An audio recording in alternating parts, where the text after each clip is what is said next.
Hello, everyone, and welcome to State of the Realm. And oh, look, our guest has just tweeted out the show 8 seconds ago. I just looked over, and that was my latest thing. So today we have a special community-driven show. While we're waiting on patch 6.4, we always love to highlight members of the community that are giving, whether it be information or content or anything that we find valuable as a community. So I'll just introduce the host real quick. I'm here. Sly's here. Sly, you want to say hi? Sly, you can't. I'm here. You waved. They can't see us yet. No, I'm here. It doesn't matter. It's just something I naturally do. As an Italian, I know that feeling. That's fair. Yeah.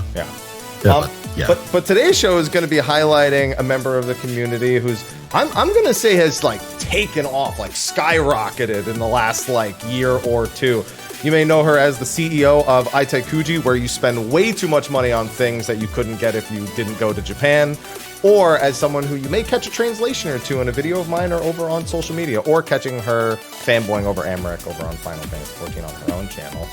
We have Audrey at Aitai Kuji on Twitter. Hello, Audrey. Hey, Mr. Happy. Hello. Hey, Sly. Thank you guys so much for inviting me onto State of the Realm. Super excited to talk about not Emmerich, but other things. I was like, do I want to play this joke out? And I was like, no, I'll do the one or two and we'll call it that. Oh my God. I wasn't expecting that. Because usually before I do podcasts with others, they send me the social assets and they're like, hey, is this okay? And I'm like, yeah, this is fine. So when you uploaded that, I was like, what? Hopefully it was okay. Yeah, normally we just throw something quick out there for socials, if at all. It was great. It was the best. It was the best one I've seen so far. All right. Well, it's great to have you here. We're doing kind of a different time slot for our show. Very different. Yeah, thank you for accommodating. Well, of course. We're going to make you accommodate. Yes. Sly, I don't even know when Sly goes to bed, and this is still within my old man wake-up times. Okay. Great.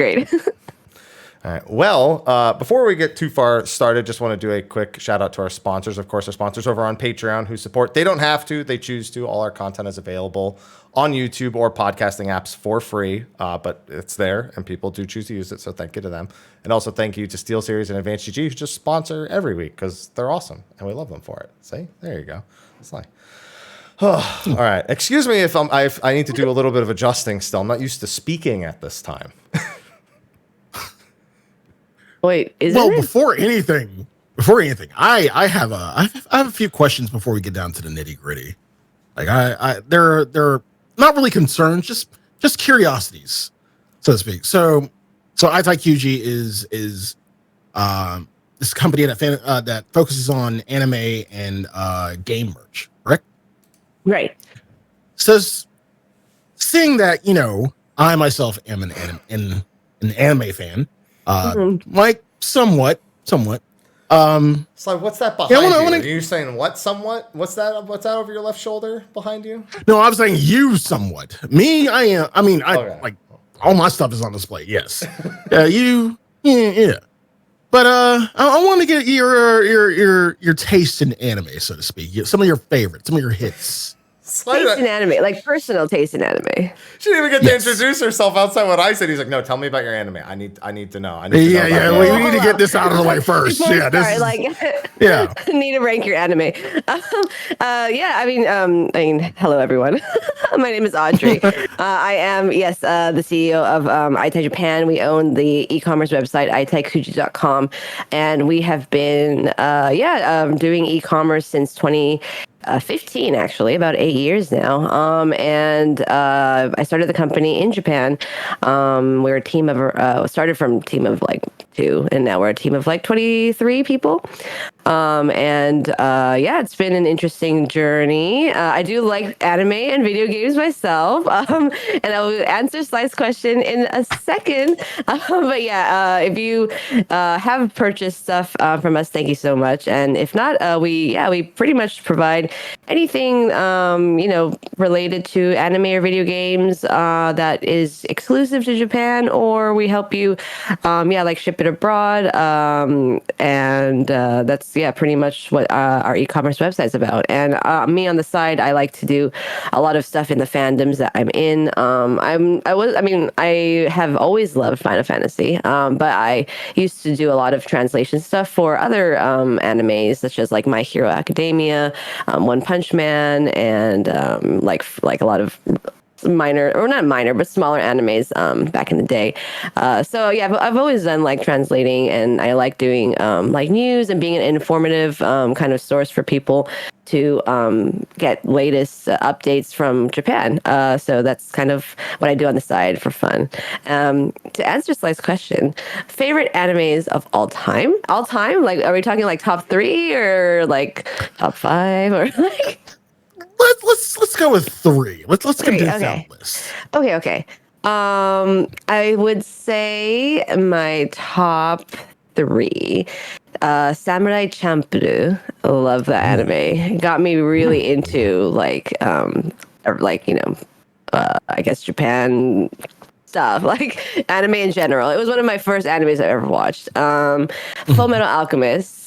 Super good anime as well. These are like super like old classics. And then I guess more recent would be I guess My Hero Academia. I've been following it really, really long, like since 2016 maybe, so 2017 perhaps. So those are my, I guess, top 3. Yeah. And chat brings up the other side of it, which I'm guessing we already know one, which would be Final Fantasy, but top 3 games. Top 3 games. Okay, series. Okay. Final Fantasy, Zelda, Kingdom Hearts. That was pretty. That was just straightforward. You knew automatically. Wow. Yeah. Wow. That's really. That's easy. For me, I mean, yes and no.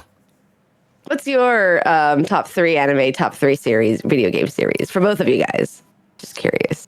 I've always want to notice about Mike, so yeah, I'll let Mike go first before okay. Mine is just anime is the hard one because I don't really watch anime. I have a hard time keeping up with any show, anime or otherwise. Like I don't have the attention span to be like, oh yeah, this is airing at this time this week. Let me.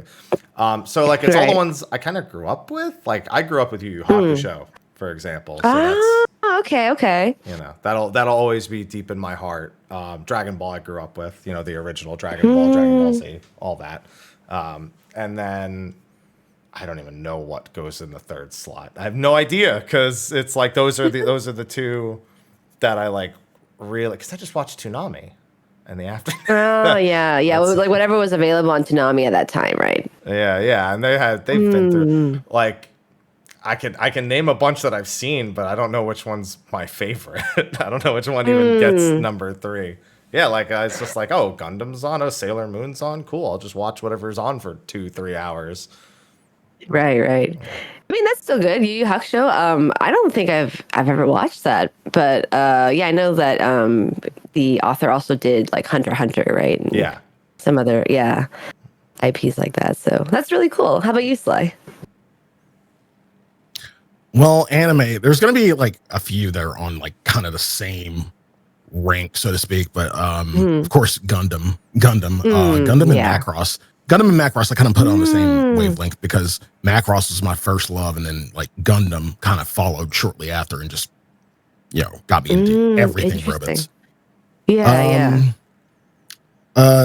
Same thing with City Hunter and Cat's Eye. Again, same wavelength, same type, and even did a movie together. Like I've always loved City Hunter, and then Cat's Eye was just kind of followed suit. You just made me remember my 3rd one, by the way. Lupin. Lupin. Yeah, Lupin the 3rd. Yeah. Because they're doing a Cat's Eye movie, I think, like soon, aren't they? They've already done it. Oh, they've already done it. Okay, yeah. Yeah. Yeah, I have never watched Lupin before, but I watched that CG movie that came out, I think like 2 years ago or something. And it was really good. The CG was great. I don't know if you guys ever watched it, but highly recommend.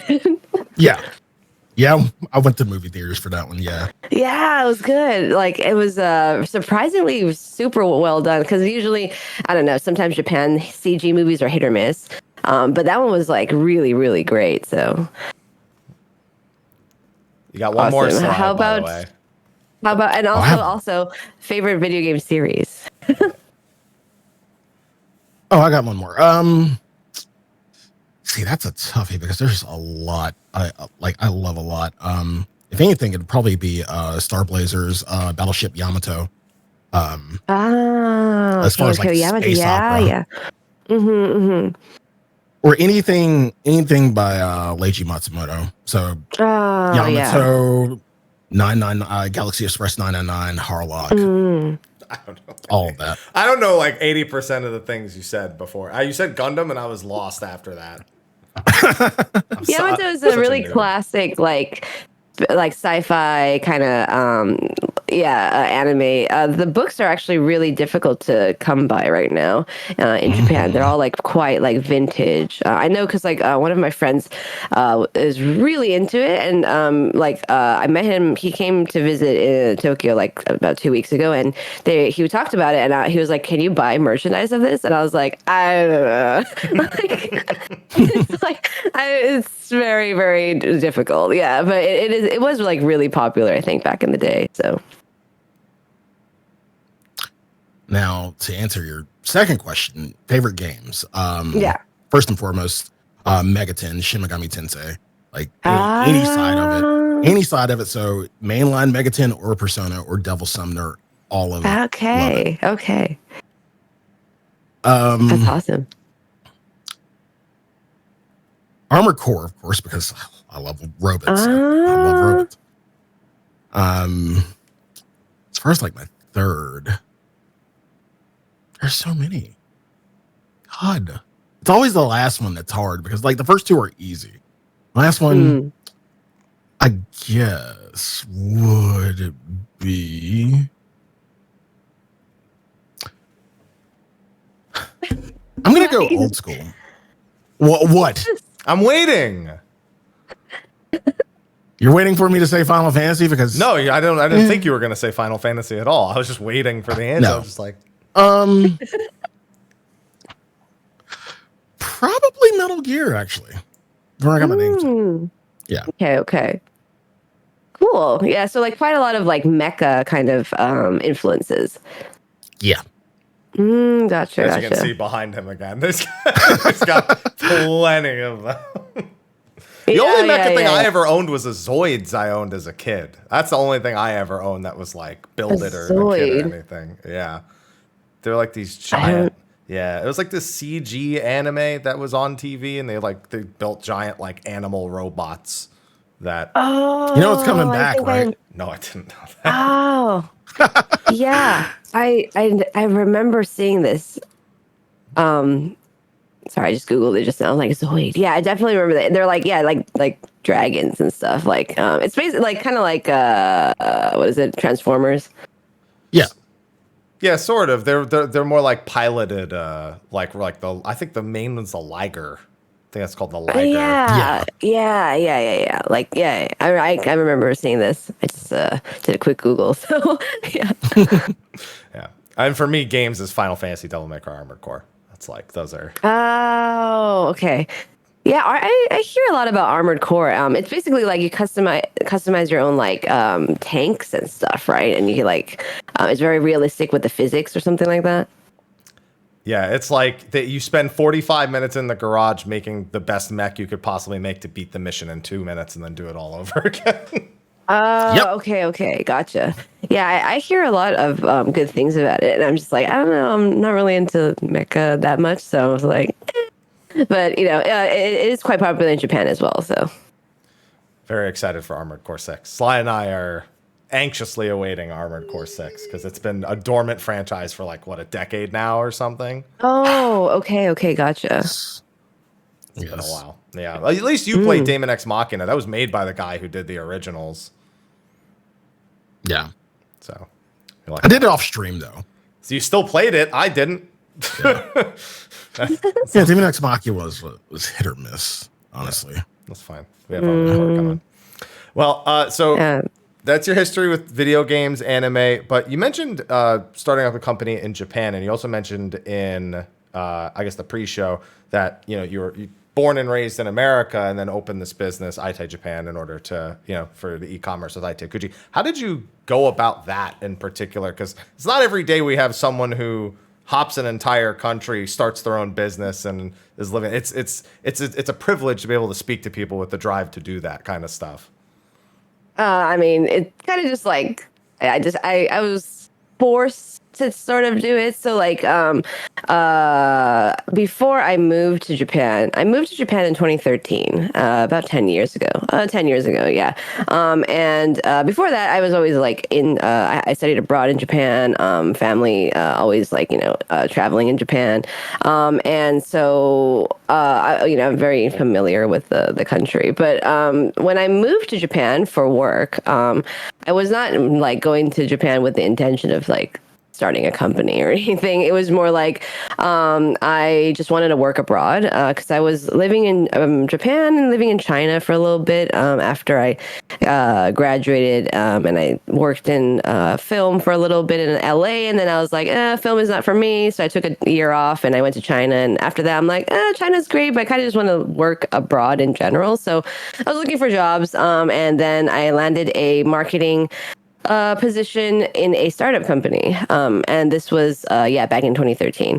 So I was doing a lot of like video marketing, a lot of like social media managing and so forth. Like also making content for like their YouTube channel. This was back in, again, 2013, so like really long time ago. And then after that, actually during that, I was already translating stuff for fun on like my blog on Tumblr back then.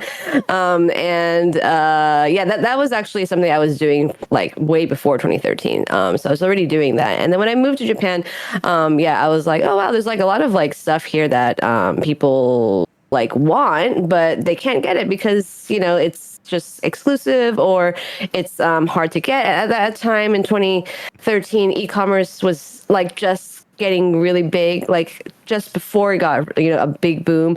So I was like, yeah, I can help like people try to get stuff, and so I did. And this is all the while working as a full-time marketing position, and also just doing my blog and translations on the side. And then after that, it kind of took off, and I told my boss, I was like, hey, so like, you obviously see me, bring a million packages to the workplace every day, because during lunch I bring it to the post office. That's how I did it.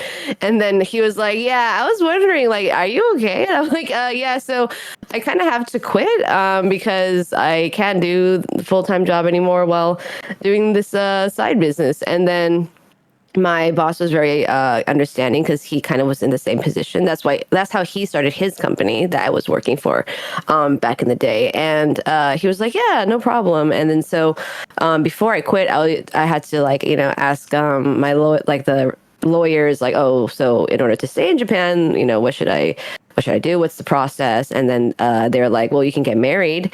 And I was like, I mean, I don't really, I'm my fiance, he's Japanese, but I was like, I don't want to force it. Like, that's kind of weird.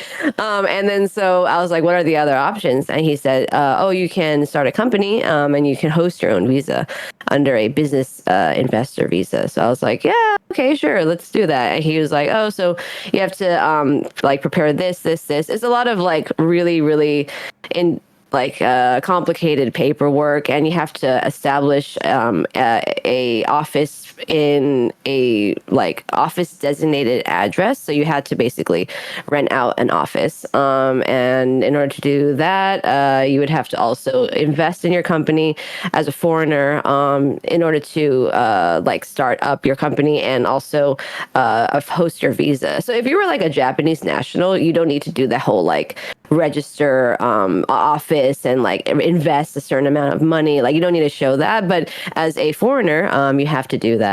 So I did, and the process took about 3 months.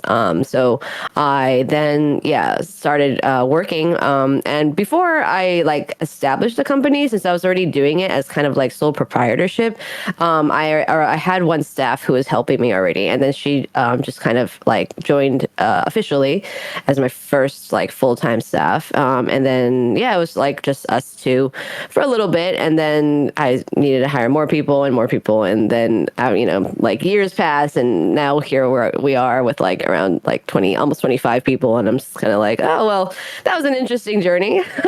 I didn't really come to Japan. I did not come to Japan to start a company. I just came to Japan because I was like, I want to work abroad. And it just kind of happened that way. So, a lot of trial and error, but things, right now, like we just moved our warehouse to a like bigger like location, and we set up everything in-house. We do is like made by us. So it's been a lot of interesting experiences. So that's pretty much the history.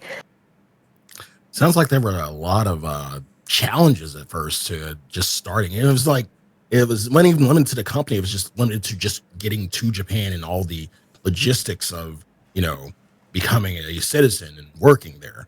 Yeah. Mm-hmm. Yeah, the transition is kind of, if you come to Japan on a valid visa, it's quite easy to transfer to another type of visa. Usually people transfer to a working visa, which takes about, I don't know, maybe a month or two to process. Depending on which country you're coming from. But for me, because I wanted to do the business investor visa, that one's a little bit more complicated because as a foreigner, they need to know that you have the money to support your company. So there is a monetary value of, at that time, I think it was 5 million yen or 10 million yen. And I'm not sure if it changed right now, but if it was like 100-to-1 ratio for USD, it's like either 50,000 to 100,000 USD that you have to invest in the company first. As a foreigner, and then getting that office address is important. But the most annoying thing that I came across was registering a bank. Because they were like, in order to register a company bank, you have to prove like a year or two's worth of payments coming in. And I was like, well, I mean, this is on PayPal, like e-commerce, it's like well documented. So I gave it to them, and they're like, what is this PayPal? And I'm like, oh my God. Saw that one. So I had to explain and like write it and document it, like, so PayPal is a payment method, blah, blah, blah. And then this is all in Japanese because I guess, the bank that I use is like a pretty big bank in Japan. And I guess they, at that time, weren't as like, savvy about internet businesses, so I had to explain a lot, and that took a while. But the bank account doesn't need to be set up as soon as you make your company. So I made the company first, registered it, got my visa, and then a couple months later, the bank account got approved. So that was one of the more annoying parts of it. That's got to be even just trying to find an apartment, trying to prove income when it's through things like PayPal or just like like Twitch and contract work. That's a pain enough. This I can imagine. Although honestly, when you say it only takes a month or 3 months, I think about how long something like that would probably take here. If with an equivalent, I'm like, it would take 3 years. That's probably. I'd imagine like now people are more understanding to like e-commerce and things like PayPal. Some people, it just depends on where you go. Interesting. Yeah, my friends in Japan, when they try to, if you're a foreigner and you are, let's say, full-time Twitch streamer, or you have some kind of like online business that's not like retail, it's quite difficult to find apartments because they'll usually the real estate agent or the contractor will be like, but like how do we know you have steady income? And they don't consider internet business as steady income if you're not a like a retailer or something, like what is it, a design company that like gets contracts from other companies. Like if you're like a freelance streamer, it's quite difficult to get an apartment in Japan too. So I assume it would be kind of similar in America. Pain. Yeah. Pain. Having done it recently, I was like, and here's my bank statement. I'm going to circle the number that you need, and here's it. Yeah, I think it's still relatively new, even now. But yeah, I was able to set up this stuff back in 2015, and we established the company officially in the I think it was like 420 on 2016. So yeah, like I didn't even really like register the number until like one of my staff was like 420. I'm like, oh my god, please. Like, don't be immature. Yeah. I live in California. Anyway. That number goes around and everyone's like, see you then. Yeah, exactly. But yeah, there are challenges to start a company in Japan, but it's not impossible. But I definitely recommend, like, if you are interested in starting a company in Japan, that you at least know Japanese, because you're gonna at some point be in a meeting with like your lawyer, or even if your lawyer is not there, you might have to go by yourself, and you have to kind of like figure out what exactly you're doing, which is sometimes it gets kind of like annoying, where it's like you have to keep on going back to the kuyakusho, what is that called, district office. Like you have to keep on going back to register stuff, keep on going back, and they're like, oh, use this machine, use that machine, and you need to print out like 10 million documents. So yeah, it gets kind of confusing sometimes. So definitely, if you have like language skills, that would be really helpful, and it makes the process smoother. That reminds me of a story with Yoshi P that I had. I was going to do an interview with him, and I wanted to say, hello, nice to see you again in Japanese, but I didn't know how to say it. But I had a friend who knew, so I asked him, and he's like, say it back. And I just, for like 10 minutes, I did that. And then I walked into the room, and Yoshi P looked at me and went, hello! And I was like, I lost. I was like, I forgot instantly. As soon as he said hello, it like loud. Like, oh, okay, English. I was like, that's it. Everything just left my brain in that instance. So. Well, actually, surprisingly, like even if Japanese people don't,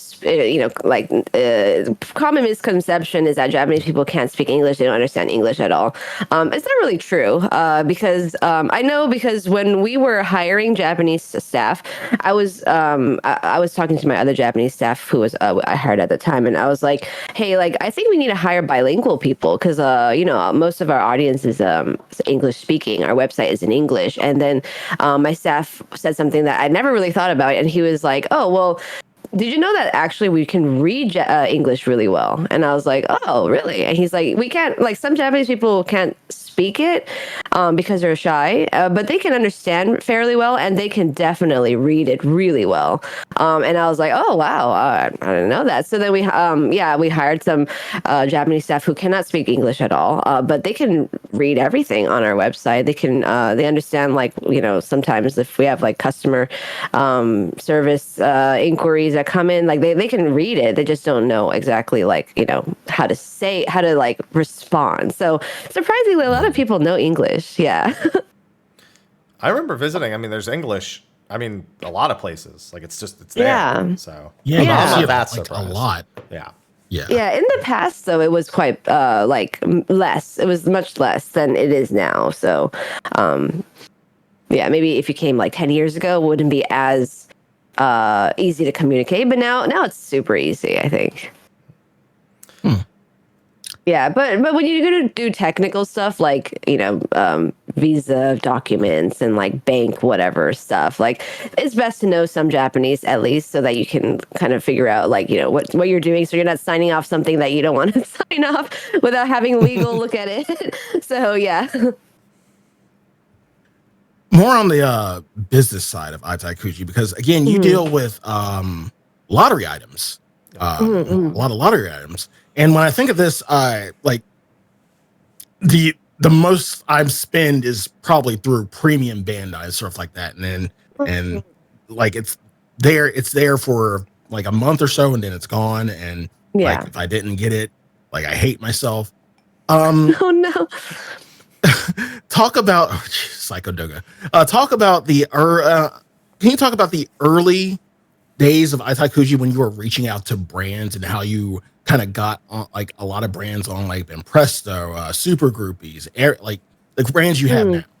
Yeah. So, for anime industry, for games, for goods, it's usually done through a third-party wholesaler. There are tons of third-party wholesalers in Japan, and the thing that's interesting about Japanese goods industry is that the wholesalers buy from the wholesalers, and then who buys from another wholesaler, and so it's like a very interesting web of third-party wholesale. And so you as the retailer usually make a contract with a wholesaler, and then that's where you source your items from. For products like pre-orders, pretty much I would say like maybe 80 or 90% of all anime and video game products are on a pre-order basis in Japan. So like once the item is out, obviously companies have stock and they hold on to stock sometimes, but it's very rare to see like a product line drop where it's like, oh, order today and it's out today. Like it's really rare to see that. So yeah, the pre-order system is very prevalent in this industry. As for Kuji games, it's kind of like I suppose a different type of product because it's like you play it to see what you get. Usually you would go to like a convenience store, for example, like let's say 7-Eleven in Japan, and they have the latest Spy Family Kuji game. So you go take a ticket from the Kuji game board, and you go to the cashier and you say like, oh, I want to play 10 tickets. And the cashier takes out a little like box that you like. It's like a raffle box where you pick out your 10 tickets and you open it, and it will show you what kind of prize you won. Like, let's say you won the biggest prize, or you won like absolute shit, which is like, I don't know, stickers. Like you never know, right? So like it's kind of random. Stickers. Yeah, actually, I used to play it a lot myself, and when I did, I think out of all the times I've like played, I've only gotten like the first prize maybe once or something. It's quite difficult because usually in a Kuji game, there's only one or two of the first like prize, and then prize B, C is like maybe two or three of those. It depends on what the Kuji game is, like what kind of products are in the Kuji game, but usually it goes from prize A to like H. ABC is always like only one or two or three at the most. And then like D through H is like 20, like 18, 26. Like that's how the numbers work. So you're obviously likely to get, crap. But I mean, at least you still get something worth the money you paid for. So that's kind of like the gimmick. I would be too addicted. You're just reminding me of just straight gacha, just anything gacha and like how yeah, it is pretty. This is my gacha I feel like but gacha is like gacha is not as worth it, I think, because you don't. There's a huge possibility you get nothing in return, but like like a crappy like weapon or like a crappy whatever, right? And also gacha is not tangible, so I mean, I guess you can. Like if it's Genshin, let's say it's Genshin Impact. Like you can get a good gacha that's like your character, right? And you can you could play it. But some other gachas where it's like just JPEGs, like you're spending so much money for like a JPEG, right? And like Kuji is, I mean, I guess it's kind of similar, but at least you have a tangible product that you can use or you can display, so. But yeah, it's very similar to the gacha system, though, the gacha concept.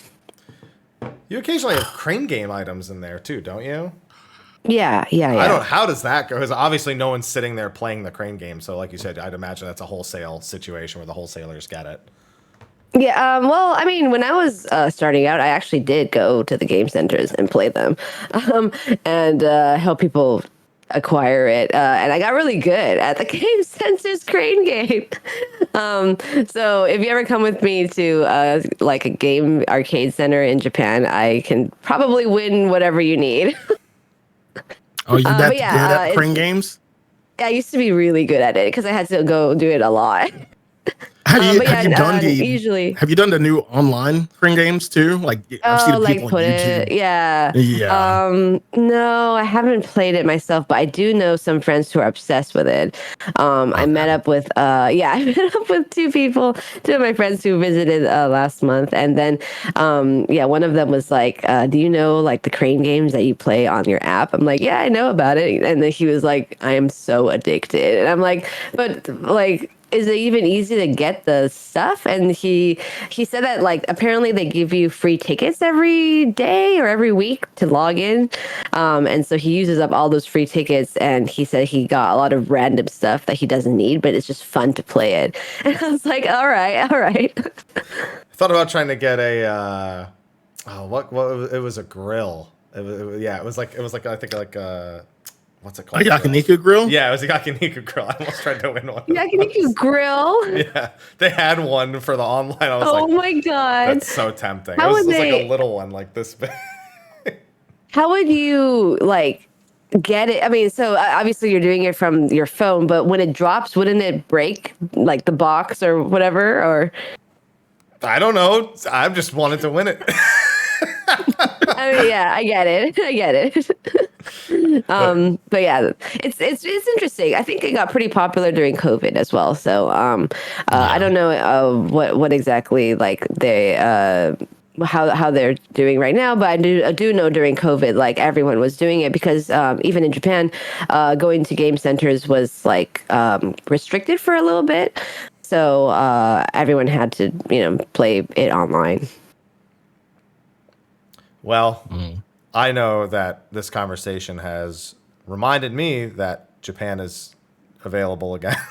I need to make it back to Japan at some point. Back in October, actually, last year, they opened borders up. But it was strange because, like, I was in Japan, obviously, during COVID, and I couldn't, I could have left to visit family back in the U.S., but there was always, like, a possibility that they would close borders completely. So everyone who I knew who, were foreigners were all kind of, like, afraid to leave because we didn't want to be stuck because then like how can I go back and work and everything. So but the thing that was interesting though compared to the US was that Japan didn't really lock down. So I just like everyone just went to restaurants and we only had like maybe a actual lockdown for about 2 weeks or something. Maybe a month. But yeah, it was just really interesting. And then we were, like kind of just isolated until last October. But now it's like, yeah, much better because, tourism is back. But it was very strange because like if you saw another foreigner, it's like, oh, hey, like, so how long have you been living in Japan? Like, that they're here. Like they live here. They're not tourists, so it was a very interesting time, I think. I'm hoping to come back soon. Fingers crossed. Yes, please. Let me know if you come to Tokyo. Yeah, that's probably. I went when I was there last. I was in Shinjuku. That's where I think I was staying at I forget what the hotel name is. It's like a really big hotel, but I don't remember what it's called. I just remember seeing all the tourists at the American buffet and being like, "Why are you even here in Japan? Why are you?"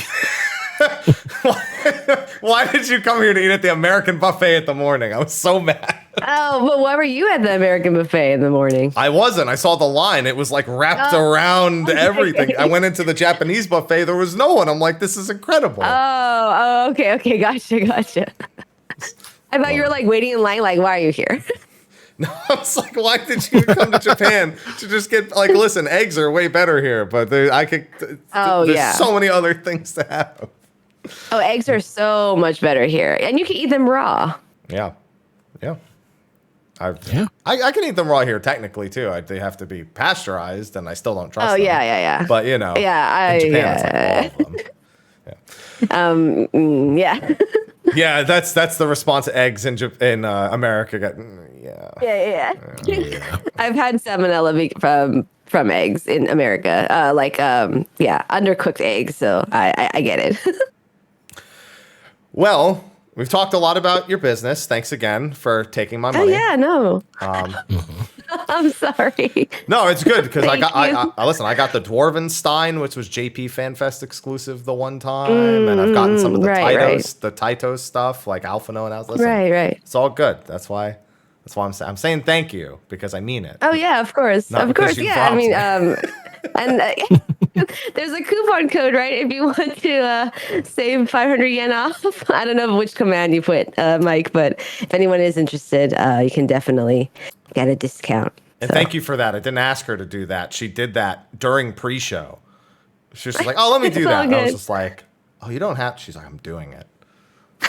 Yeah. I mean, yeah, for, just to give back to the community, and also thank you guys for, inviting me. So I'm really happy to talk with you about, Final Fantasy and working in Japan or making a business in Japan. That I was very fascinated to learn about because it's just business owners in general fascinate me. That being said, I mean, it's not that like, lavish or anything. It's a lot of work. Basically, you are always thinking about work. Hard to separate work from private. So, yeah, even on weekends, I'm doing something that's related to work. I mean, it's something that I enjoy, so I don't mind doing it. But yeah, it's definitely like a very intense kind of regime that you put yourself into because you're working, for yourself, and you're also responsible for a lot of other people's well-being too. So, yeah, it's fun though. I like it. It's just a lot of work though. You just up until you said and other people, because I don't have employees. I was like, this sounds like streaming. Yeah. It's very similar. It's very similar to like, working for yourself if you're a full-time streamer or if you're, an influencer, YouTuber. But for me, it's like at least I have like more of a routine. Like it's, I have to do this, I have to do that. But on my like personal side, I do, like translations and stuff. That's kind of just on me. But yeah, for the work side, having employees and, having to figure out salaries and bonuses and, making sure that, there's a good environment for them to work and a lot of in-house like company, work culture. You have to be very conscious about. Otherwise, you don't want people to be unhappy. I definitely don't want that. Yeah. Exactly. Mr. Happy, right? Sly's been waiting for the cringe. I make the show. I've had so many opportunities so far to do it, and that was the first one. That was the first one. Okay. Well, we've spoken a lot about Aitai Kuji, spoken about the business, but now let's talk more about you and your experiences. So this is a Final Fantasy podcast, obviously Final Fantasy 14. So with Final, at times. It's definitely it waxes and wanes a little bit, but it just depends. So actually, let's talk a little bit about your Final Fantasy history now, I suppose, as we work our way into your adventures through Final Fantasy 14 and your translation work with Final Fantasy 14. Yeah, sure. So, like we did with the anime, like we did with the games in general, first game in the Final Fantasy franchise, favorite game, and then any special notes you want to make. First game in the franchise, Final Fantasy VII, PC version. I was in Costco in, I don't know, like 1998 or something, 1999. I didn't play it like on release. I was too young. But I was in Costco, and I was with my grandparents, and they were like, "Oh, you can buy any computer game you want." And I was like, "Oh, okay." Up until that point, I was only playing like Jumpstart 4th grade or whatever, Jumpstart 5th grade. And so I was looking at those, and I'm like, maybe I'll try something else. And so I just saw this like cover of this like guy, a blonde haired guy in front of like this machine looking building, and I was like, that looks kind of cool. Final Fantasy VII, okay. And so I chose it, and my grandma like looked at it. I think it was my grandpa. He looked at it. He was like, "Are you sure? Because like it looks kind of dark." And I'm like, I already played the Jumpstart games, so like I kind of wanted something different. That dark Jumpstart lore. Yeah. No, Jumpstart 4th grade is terrifying. I don't know if you guys played it before. It is so damn scary. It's like you go to a haunted area. I don't even know how I play that as a child. But like, yeah. So I was looking at the cute like jumpstart games, and I was like, no, I'll try something different. And then so my grandpa was like, I mean, okay. So I think I was at that time I was like 10 or no more than 11, I would say. I think I was 10. And then so I went home and I booted up the game and I was like, oh, this looks kind of interesting. Like as a 10-year-old person, I like didn't really know or understand like the deeper concepts, but I just was playing it like, oh, fun. And then I remember I played it a lot until this one part in, I think it's the submarine, where there was like these robots and I just couldn't get past that. I was just like, this is so difficult. Like, because I mean, I'm 10 years old. I didn't even train my people. I got through the game up until like I think it was the submarine part. And then I was like, I can't go further. It's too difficult now. So I gave up. And then I didn't play FF7 until I was 16 after. And I finished FF7 when I was 16. But when I was 10 and I first bought it, I played up until a like specific part and then I just stopped. And then the game that I actually completed in its entirety is FF8. And that is actually my favorite game just because of the nostalgia. Because I finished FF8 maybe when I was like 12 or something, and I actually like played through the entire game. I was able to, complete it.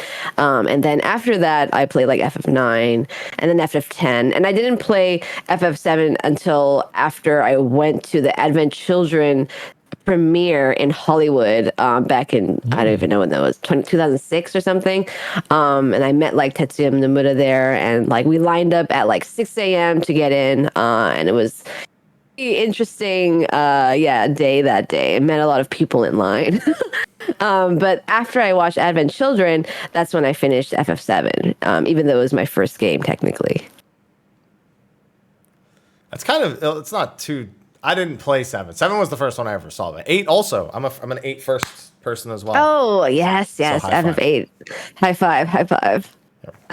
There we go. I just, oh, there we go. I'll line up the elbows for you. Okay.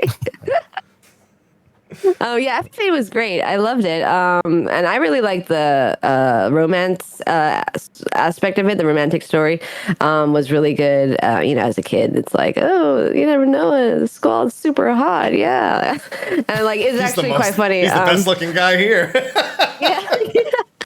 It was actually really funny because I was really into it. So when I was in 7th grade, like 12 years old, I printed out like a ton of screenshots from the FF8 opening sequence with Squall fighting Cypher, and I put it on my folder for the year. I don't know if you guys like had folders for when you go to school. Yeah, like that. Yeah, so it was my cover of my folder, and I remember like every time my friends would look at it, they'd be like, "Who's this guy?" I'm like, "Oh, he's from FF8," and then they'll be like, "Okay, Audrey."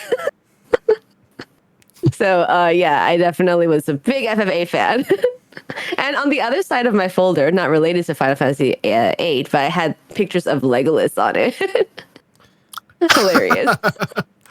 That's two very swingy ways to go with the fantasy genre. Yeah. Yeah. So that was my childhood. And since then, how much have you explored the rest of the franchise? Obviously 14, in recent times. Right. But how much have you explored the franchise after those kind of early times? I've never played FF2. That's fine. You don't need to. 5 and 6, which people are like, you gotta play 6. But and 11. Everything else I've played. Sorry, I said 11 and I got Vietnam flashbacks. Just no. 6 was my first. Oh, and I'm currently getting through 11. That's certainly a way to describe it, Sly. Getting through, like, as in struggling, or inching along. Existing? Yeah. Yeah, existing. I see. Well, at least, the new producer of FF11 in the interview with Famitsu like a couple days ago said that eventually they would like to make it in its own thing. So maybe that would be a better time to play it. They actually had 2 JP only mobile games. They had one and the other one got canceled. The one that they released was called Grandmasters. I thought it was actually a really good attempt, but there was no way it was going to make money because you could just grind. You could just grind all day and not ever have to do the gacha. So they made it too consumer friendly. Oh, interesting. Weirdly enough. Yeah, I had to download like the APK on this and just like, okay, I can't read anything. I'll figure it out as I go. So I think they could do it. Yeah, I mean, I don't know how they're going to like, present it, if it's going to be the same graphics as FF11 is right now, but that'd be pretty cool. I've never played FF11 and I kind of want to because, I'm playing FF14. No, you don't. It's history though, Really? Sly. No, you Yeah. But I should play FF6, right? Yes. Yes, absolutely. 5 Absolutely. also, I'd say 5 is kind of I'd say so. You've played 3. I'd say 3 is kind of like 3 was a huge hit in Japan when it first came out. I've actually been going through the history. Yeah, it was the first Final Fantasy game to reach. Well, it was the first numbered Final Fantasy game to reach 1 million units sold. Oh, interesting. Okay. The first one was actually Final Fantasy Legends, which is actually Saga in Japan. For the Game Boy. Okay, yeah. Saga series, like Frontier and so forth. Yeah. That's there's a whole lot of weird history between Japan and North America with Final Fantasy that is way deeper than Final Fantasy 3 being Final Fantasy 6, like where everyone kind of draws the line. But yeah, the pixel remasters are going to be on console soon. I don't know if you prefer to play on console versus. Oh yeah, right. I played FF4. Oh no, well that was not the pixel remaster. That was the 3DS version, or 3D version. I forgot, but I played that on my phone. And I did download FF6 because I was like I should play it. And I played FF1 with the pixel remaster for the phone. And yeah, I'm working my way through it. I was like, since it's available now, to play, on the phone, I can play it anywhere. So I'm trying to do 2 and 5 and 6. Hopefully the mobile version and the PC version get the updates the console version's getting, because they're getting like toggles to like quadruple your EXP gained or like turn off encounters and stuff, so you can get through it a lot quicker. Oh wow. Yeah. Okay, yeah, because I don't really care much about the gameplay. I just want to know the story. Yeah. So hopefully that helpful. makes it to mobile. So it sounds like you would prefer to play it on mobile. So fingers crossed. Oh yeah, because console. I mean, I feel like it's just kind of like it's like overkill, like a giant. I mean, in the past we all did that on the TV, but like now that it's like all pixels, I'm like, I'd rather just bring it around. The recent years for the Final Fantasy franchise must be quite interesting because obviously you and I first were introduced probably like 4 years ago, I'd say probably at this point. Yeah, 3. Yeah, about 3 at this point, right? From Hanada is the one who introduced us, right? Yes, yeah. Yeah, I think about 3 during COVID, so like 3 years ago now. Oh my God, 2023. Yeah. Yeah, and it's been an interesting few years for Final Fantasy. I know that I personally have just every time I think something or find out something new has happened with Final Fantasy, the news always breaks in Japan first, and I go, and Audrey's Twitter, let's see, refresh. Like I'm trying to buy tickets, just like, I wonder if Audrey's seen that. Yeah, just refresh F5. Oh. What I'm saying is I appreciate your translation work for the franchise over the past several years since becoming aware of it. I feel like since, especially with Final Fantasy VII Remake, your socials in particular have kind of just exploded. Have you noticed anything similar? Not too much. It's like for me, because I was really like I was really obsessed with My Hero Academia before. So like since I started Twitter, which was back in I think maybe 2015 when I started actually using it more frequently, I was already doing exact thing I'm doing now, but for other fandoms. So I was really into the anime called Free. It's about like guys swimming, and I would be posting stuff about that. And like doing some like small translations here and there. And then I just kind of like went through different fandom. People have different interests as they get older or as new things come out.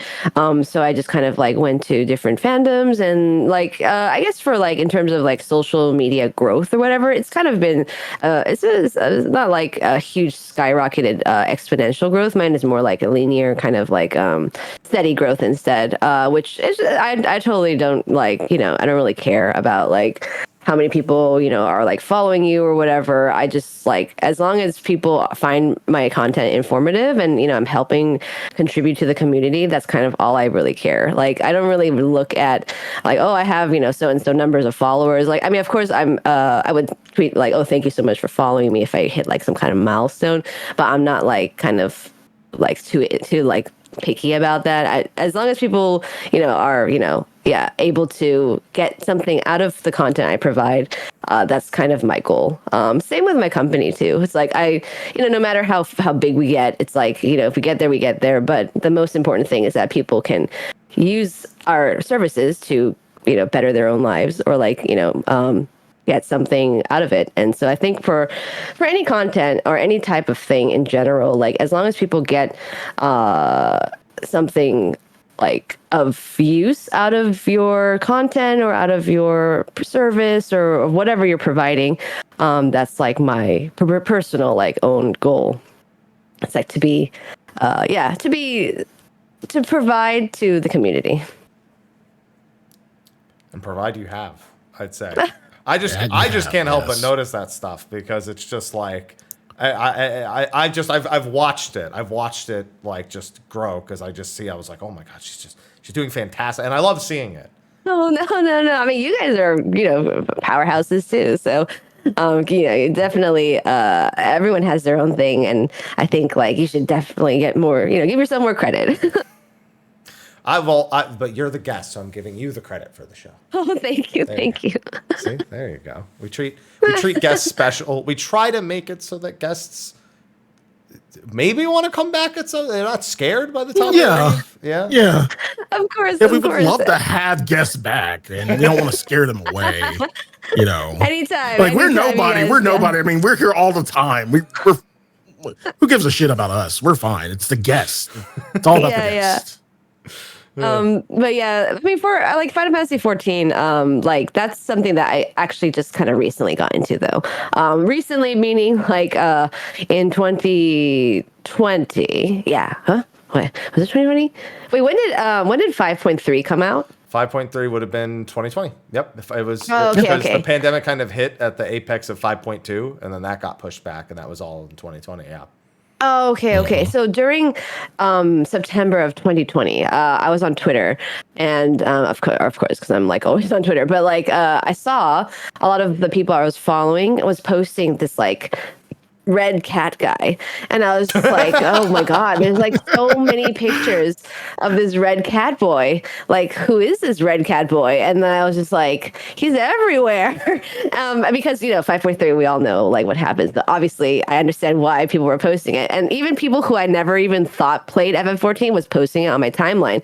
So I was just like, you know what? Maybe I should just play FF14 and see why people are obsessed with this red cat boy. And then I played it and that was, I think I started playing it in September, and I was like, wow, this is really fun. Like, I actually enjoyed A Realm Reborn. Like, it was quite long to get through it, and I was streaming it as well, so it was quite fun to like talk to community about it, and people in the chat were like, oh yeah, it gets better, just wait, it gets better. I'm like, okay. And then so I just started my journey with FF14 in like 2020, end of 2020, and then once I got to Heavensward, it was over. Like, I just got so sucked in. Yeah, because everyone in the chat kept on being like, it's going to get better, it'll get better. And then I'll be like, oh, what happens with this person? And they always put a smiley face. And I'm like, what the hell does that even mean? That just kept on going and going. And then once I got into Heavensward, actually, not even when I got to Heavensward, when it was post A Realm Reborn, and I met a certain character, I was just like, oh shit. And then after that, I've just been obsessed. Imagine he's saying like, I haven't seen what was that guy in Hosh Font? I'll see him again, right? And chat's just like, yes. Oh, happy face. We'll see him one more. Smiley face. Yeah. I was like, I remember when I went through, like post A Realm Reborn, I was like, oh, this character is pretty nice, and it's like smiley face, smiley face, smiley face. I'm like, I don't get it, guys. Yeah, but it was great, and I think like each expansion just like offered more and more content for you to enjoy, and it was just like so. I don't know. FF14, like if I wasn't biased with nostalgia, I would say that is actually my favorite Final Fantasy game. I mean, I love FF8, but I think it's because of nostalgia that I like it. I think if I played it again, I'll be like, oh, it was decent. But FF14 in recent times, I like after playing everything and Endwalker being the finale to the Zodiac and Hydaelyn arc. It just, I don't know. It's like a masterpiece. I feel that. I feel that. Yeah. So yeah, I mean, streaming was actually a big part of that. I don't recall if you were doing much streaming prior to doing Final Fantasy 14 stuff. No, not at all. I started streaming like around that time, like November 2020, I think, is when I first started. The first thing I streamed was Kingdom Hearts Melody of Memory. Well, okay. I lost my train of thought. I was thinking about Melody of Memory, and I lost my train of thought. Sorry. Sorry. No. I was thinking because like I've been knee deep in theater rhythm, and I was like, I don't know, that my brain just started going places. Yeah. It's a bit similar, I guess. Melody of Memory was interesting. I think I finished it in like one go because it wasn't that difficult to complete the game. I never got around to it. Kingdom Hearts has been kind of weird to me since 3. Oh, it's been a little tipsy turvy about it's going forward. Weird to me in general. Sly's not into Kingdom Hearts at all. Oh, you don't play it at all? It's not even that I'm not into it. It's just like and one of my longtime community members, she loves it. I'm like, but it's so convoluted, and I play fucking Megaton, and that's easier to make sense of than Kingdom Hearts. Hell, Zelda is at times, and I'm like, yeah. I mean, what do you need to know about SMT? God's evil, just whatever. Yeah, it's God and the devil's like evil, humanity. Yeah. That's pretty much. Well, Kingdom Hearts is not like that kind of themes, but like it's pretty much if you didn't play Kingdom Hearts from the beginning, I really don't know how to explain. Yeah.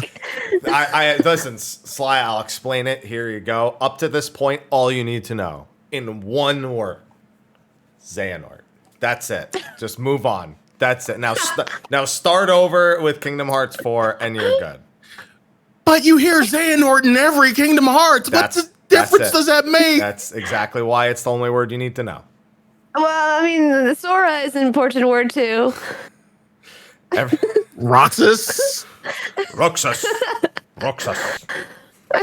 Yeah. Kingdom Keyblade. Aqua. Darkness. Yeah. I feel like this is that scene from Shrek 2 where they're all yelling their names at the table and then Eddie Murphy just goes, Donkey! Oh my god. Oh, that's so good. But yeah, basically, light versus dark as Xehanort. That's all you need to know. Light versus dark in Xehanort. Yeah. Okay. You got it. You're all caught up. But like, TLDR, light versus dark. That's it. Chess. Yes. Well, now chess. Yeah. So speaking more about streaming in particular, I mean, that must have been a kind of its own step in its own right that you stepped into. So how has that been? Just kind of sharing your experiences with people. Yeah, I love it. Like I don't stream like super regularly or often, or maybe like twice a week or something. But I definitely like enjoyed the story, not Kingdom Hearts, Final Fantasy 14 more through streaming, just because people would give you like more lore bits and stuff, and I'm like, oh, whoa, I didn't know that, and then provide more information to the world building, which is really fantastic. And since then, yeah, I've just been like streaming stuff that I enjoy. I just recently finished playing Devil May Cry 5, which was such a good game. Like, I'm so excited for FF16 because like the gameplay of Devil May Cry 5 was so fun, and it seems like 16 will be very similar, right? So I'm like super excited, and plus a great story, plus Soken soundtrack. Oh, it's gonna be amazing. But yeah, I enjoy streaming a lot. It's really fun to talk to the community because like as a Twitter account that kind of just is like a one-way, like informative news kind of theme. It's hard to like talk to people on Twitter, and like sometimes it's just so many comments. I read them, but sometimes I don't respond. But like on streams, I think it's more of an intimate experience with the people who you actually like inform. So it's really nice to talk to the community that way. Now, you finished Devil May Cry 5, which yes, here we go. Yeah, it's one of my favorite games in recent years. Yeah, I know. Yeah, I remember that. Yeah. No, I mean, that one in particular is like, oof. I have played it more than I probably should have. Are you the legendary Dark Knight? I have 100% in Devil May Cry 5. Yeah. I've 100% in every Devil May Cry game that's ever come out, even Devil May Cry 2, which is the worst. Everyone says not to play that one. Yeah, it's not good. I tried again recently, and I was like, maybe it's not as bad. Oh no, it's not. What makes it bad? Everything's just worse. That's the best way to describe it. Guns are stronger than like anything else. The attacks are worse. The camera is worse. The enemies are worse. The stories are worse. Do you know how Dante's kind of like fun-loving? He's like the cool uncle a little bit in 5. Think of him more like the brooding uncle in 2. He's like that all the time. Oh, very different like tone then. Yeah, it doesn't work. It doesn't work. Mm-hmm. But if you want to play another one, play 3 or 4. 3 or 4 are always top. Yeah, I was thinking play 4. 4 is good. Although I did like the side character from 2. She was okay. Oh yeah, Lucia's fine. Lucia. Yeah, she's okay. She's better than Dante is in all reality. In this game. Yeah. Yeah, I don't know. I jumped into 5 blind just because I wanted to like kind of figure out how the gameplay for FF16 might potentially be, and I enjoyed it so much. I was like, wow, I think I'm gonna play 4 now. That has my stamp of approval. I'll try to wake up early and tune into that because I only ever caught teeny bits of Devil May Cry 5. I was like, I have to watch. Oh yeah, no. And then after I finished 5 the other day, someone linked like some crazy like super SSS combo shit, and I was just watching. I'm like, I think I played a different game because like that was possible. Yeah, it was insane. Yeah, that's when they were reminded that Capcom made it, and so there's a lot of crazy stuff in there. But that has to have given you new perspective on 16, because obviously 16 we've known was going to have much more action based combat. Everyone's saying it's Devil May Fantasy or Final May Cry or whatever the heck, or Clive May Cry or whatever the hell they want to call it. How has it changed your perspective on, I guess, 16, which is at this point 2.5 months away? Oh my God, yeah, so soon. Well, before I play Devil May Cry, every time I watch the gameplay, I'm like, whoa, like what was happening there? And I'm like, oh, the UI is gone. Holy shit. And then like, because I'm used to like the UI being full of like HP and there's like commands, whatever. Like even FF7 remake, there's always like the HP bar there, and you see like stuff on the main screen. But I was like so confused as to how FF16 worked. Like what exactly the gameplay would be like. I was thinking it's probably going to be like Kingdom Hearts. So that was like my idea at first. And then after playing Devil May Cry 5, I was like, I rewatched like a couple of the FF16 trailers, and I'm like, oh, I get it now. Like, I understand what's happening here. Like, he's playing it in this, or whoever's controlling Clive is doing it in this way, and that's like a similar move to Nero, and like, oh, that's a move to Dante, and the switching of the icons is like Dante's switching of the Royal Guard or whatever with the control pad, and I was like, oh, this makes so much sense now.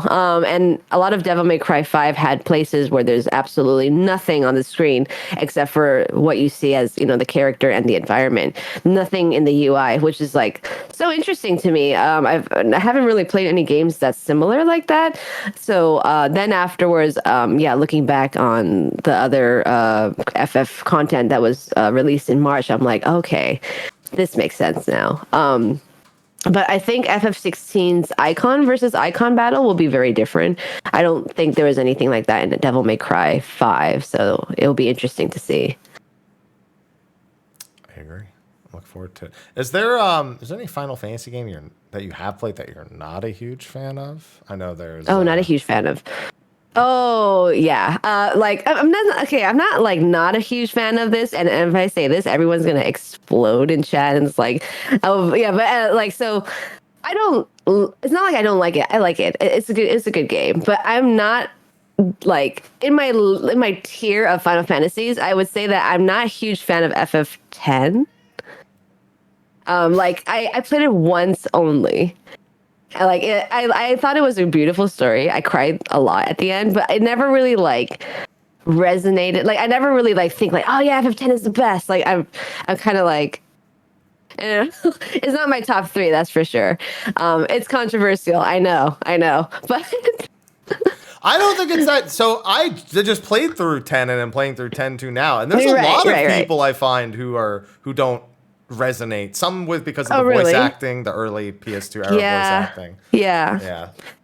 I mean, chat's upset. Was, I know. It's like people are gonna throw a hissy fit. But like when I was watching the Kabuki show, for example, and I was with my friend Sophie, and she's like #1 FF10 fan of all time. She's like obsessed. And so I was watching it, and I'm like, oh wow, I don't remember a lot of this story. And she's like, how do you not remember this? And I'm like, I don't know. Yeah, and then she was like, oh, like, if you didn't play it more than, one time, then I guess, you might have forgotten the story. And because, there's a lot of the parts with, the Guado. Are they called the Guado? Yep. That I was like, I don't remember this at all. I don't even know who the Guado are. So yeah, I think I need to replay the game in order to appreciate it again. But from just memory, I didn't think it was that didn't leave that big of an impact for me personally. It was a beautiful game, and I definitely felt really, really emotional towards the end. It was so beautiful. But yeah, I don't know. I would even prefer, personally, I prefer FF13 over FF10. So that's kind of, I know, controversial. I know. Listen, I'm not. His eyebrows are like, Sly, whoa, relax, Sly, calm down. I don't really have any emotion towards this. But the opinions going from 10 to 13 completely polar opposites in my opinion. Yep, exactly. Just to hear that you might not really like 10, but you love 13. I mean, I've heard that some people love 13. It's their favorite. And I'm like, that's interesting. I have no dog in the fight. I'm not saying anything, but I'm like, I've always felt 13 gets a little too much flack. It's no. Listen, I'm in this. It's not a favorite. It's middle of the road for me. It's I don't love it. I don't hate it. But party leader dying always kills me. Even in Persona games, I can't stand that. So from a functional standpoint, and then, for me, it's everyone's hey, it's this little kid whining about his spoilers, by the way, his mom. Yeah, and I'm just I'm sure you would handle it so much better. They're that doesn't mean I want to hear about it. And I'm just well, too bad. She's dead. And you're going to hear about it. Okay? It's an important thing. Oh, no. I don't know. FF13. So for me, I do enjoy playing games when I can like recall what I did in real life during that time. So like for FF10, it was kind of, I don't know, like I was too young to really like actually appreciate it. But FF13, I played it all like throughout college. FF13, FF13 2, FF13 3, and into like adulthood, professional career. So that's why like every time I like think about FF13, it's like, oh yeah, that was like a great time in college. Like because I would actually I lived in the dorm for all 4 years in my college, and my senior year, I had a dorm where there was like private living rooms where they had a huge TV. So I would always bring my PS3 into that living room and like lock the door because it's like a private study living room kind of thing. And there's like multiple ones. So like people would always pass by and be like, oh my gosh, she's playing FF13 again. It was like fond memories. So that's why I really like FF13. Sounds like a Dexter's Laboratory situation where you're just like, your dorms had TVs? Like we had to bring our own. What the hell? Oh yeah, like it was a new dorm, and so I was able to move into the new dorm because I was a senior. And then they had like TVs. Actually, I might have been a junior. I forgot, but I did play FF13 like a lot during college. So it was like just like fond memories of it. So that's why I like it a lot. I just remember 13 being okay, 13-2 getting weirder, and then by the end of 13-3, I remember just looking at my friend, like not even looking at my friend looking at me like, Sly, you okay? I'm like, what just happened? It's pretty accurate for Lightning Returns, yeah. Yeah, Lightning Returns was very strange, but like, what was the girl's name? You mean fake Sarah?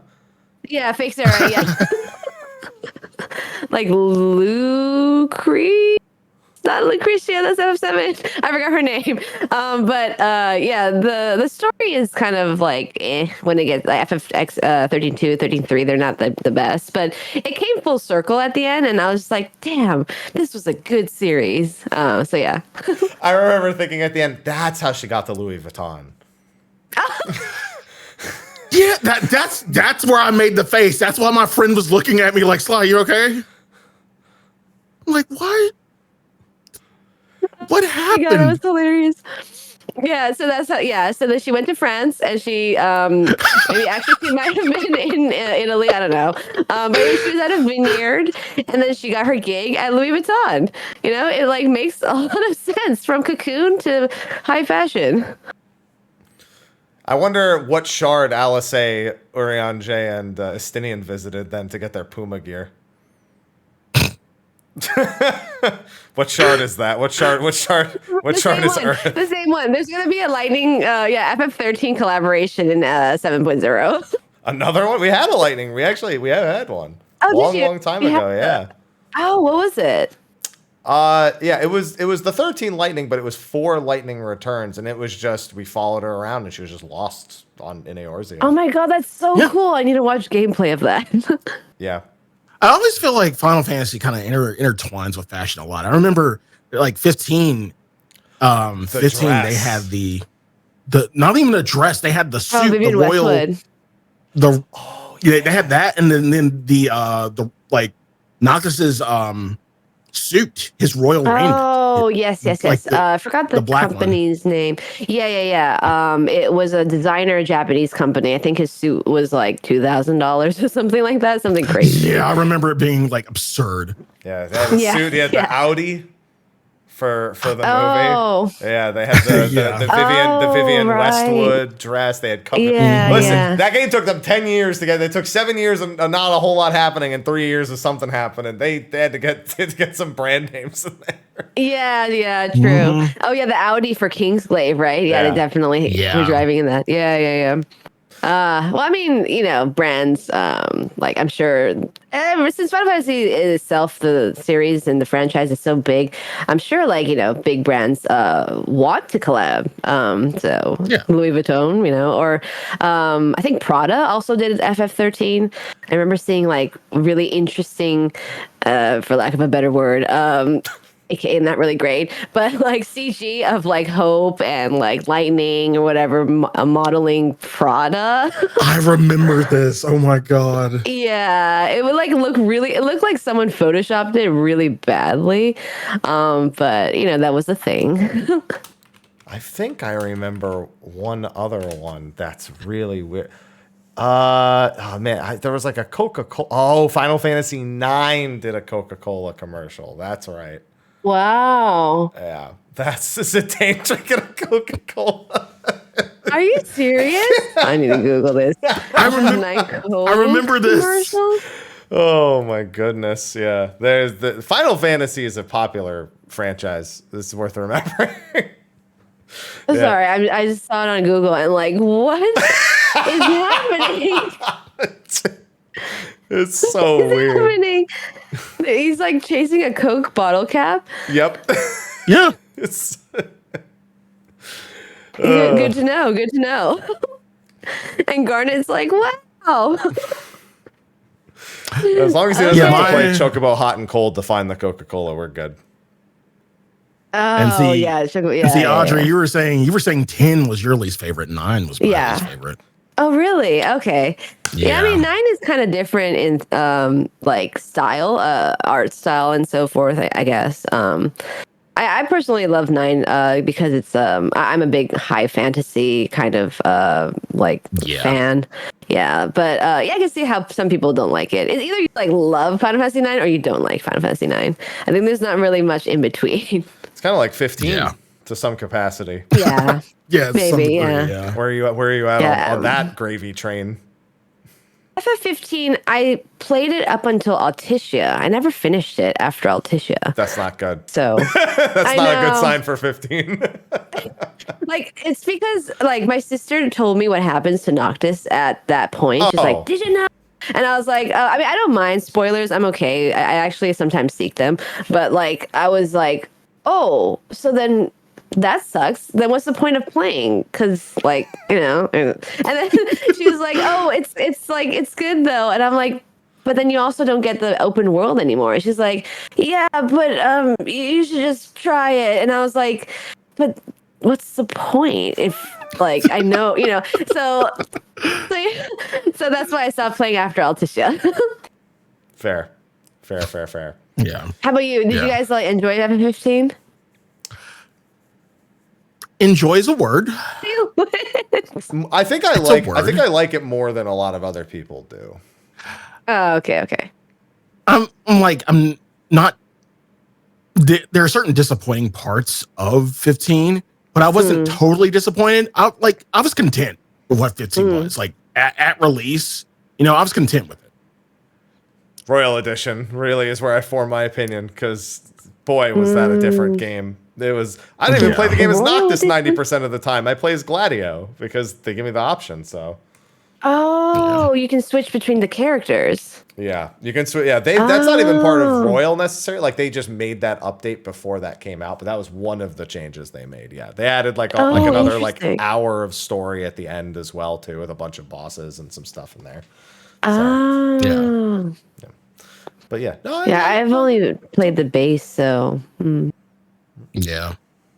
The base game, I was just like, that was okay. I had fun. Made some videos. I'm going to move on now. And they tried making it live service. That was so weird. I remember you did an event at Twitch. Oh, yeah, where they made my character and comrades. They made me and comrades with the character creator. That was weird. Oh, that's cool. Yeah, Wait. Isn't there a new game on the mobile that came out for FF15? No.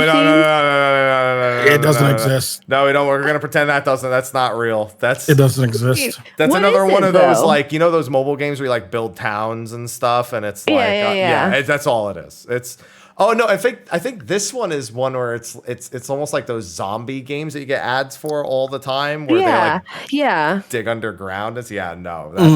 That's I hate to say it, but that's 15's biggest cash money. The mobile game, that new Empires game that came out 6 You mean the one where it's like a sexy girl and it's like, we're under attack? That means yes. Yes, that's exactly what I mean. That was like their highest. I think the first year that was out, it like did like $100 million USD or something like that. $100 million for the. It did like maybe better than the actual game. I don't think it's better, no, but I think that people who play it spend a lot more money on it. Oh, okay. That's insane. Wow. I remember seeing that, and they hired specifically like some kind of influencer or whatever to do a commercial, or a model. I forgot. And then I was like, what is this? Yeah, but then recently this I think it's called War on Eos or something. Yes. The one where they're digging. I saw someone posted on Twitter of like Luna and Noctis was digging a hole and whatever, and I'm like, oh, that's a funny mod. It's like one of those like ads where you see you're on Twitter, you're on Instagram or whatever, you're scrolling, it's like or you're on YouTube and you see these like stupid ads where it's like a plumber and you have to like unclog a drain or whatever, and I'm like, oh, maybe they modded that. That's interesting. Why are you so bad at this game? I'm not gonna lie, I have had YouTube Red and Twitch Turbo for so long. I haven't seen any of those ads. Oh, it's like you get them more on Instagram than anything. I don't use it. Yeah. It's like usually on Instagram or on YouTube or whatever, where it's like you can actually interact with it for like a couple seconds, and it's like unplug this drain or like dig a hole to the next thing, the next level. And I thought it was that, but someone just modded it as Noctis and Luna, but it was actually a real thing. And then after that, I got a lot of ads on like Instagram for that as well. So I was like, oh, okay, this is actually a thing now. What a weird legacy for Final Fantasy. And it's 15. It's not like 7 or 7 Remake that gets them. No, it's 15. They're like, no, we're gonna milk that baby. We gotta make sure that game makes its money back. Maybe the IP is not as difficult to get the rights to. That's why. I think so. I think they care. I also think they care a little bit more about how 7 is presented. 15, they're like, we're done. Yeah, just anything goes, just make us money kind of thing. God, War for Eos made over $1 million last month.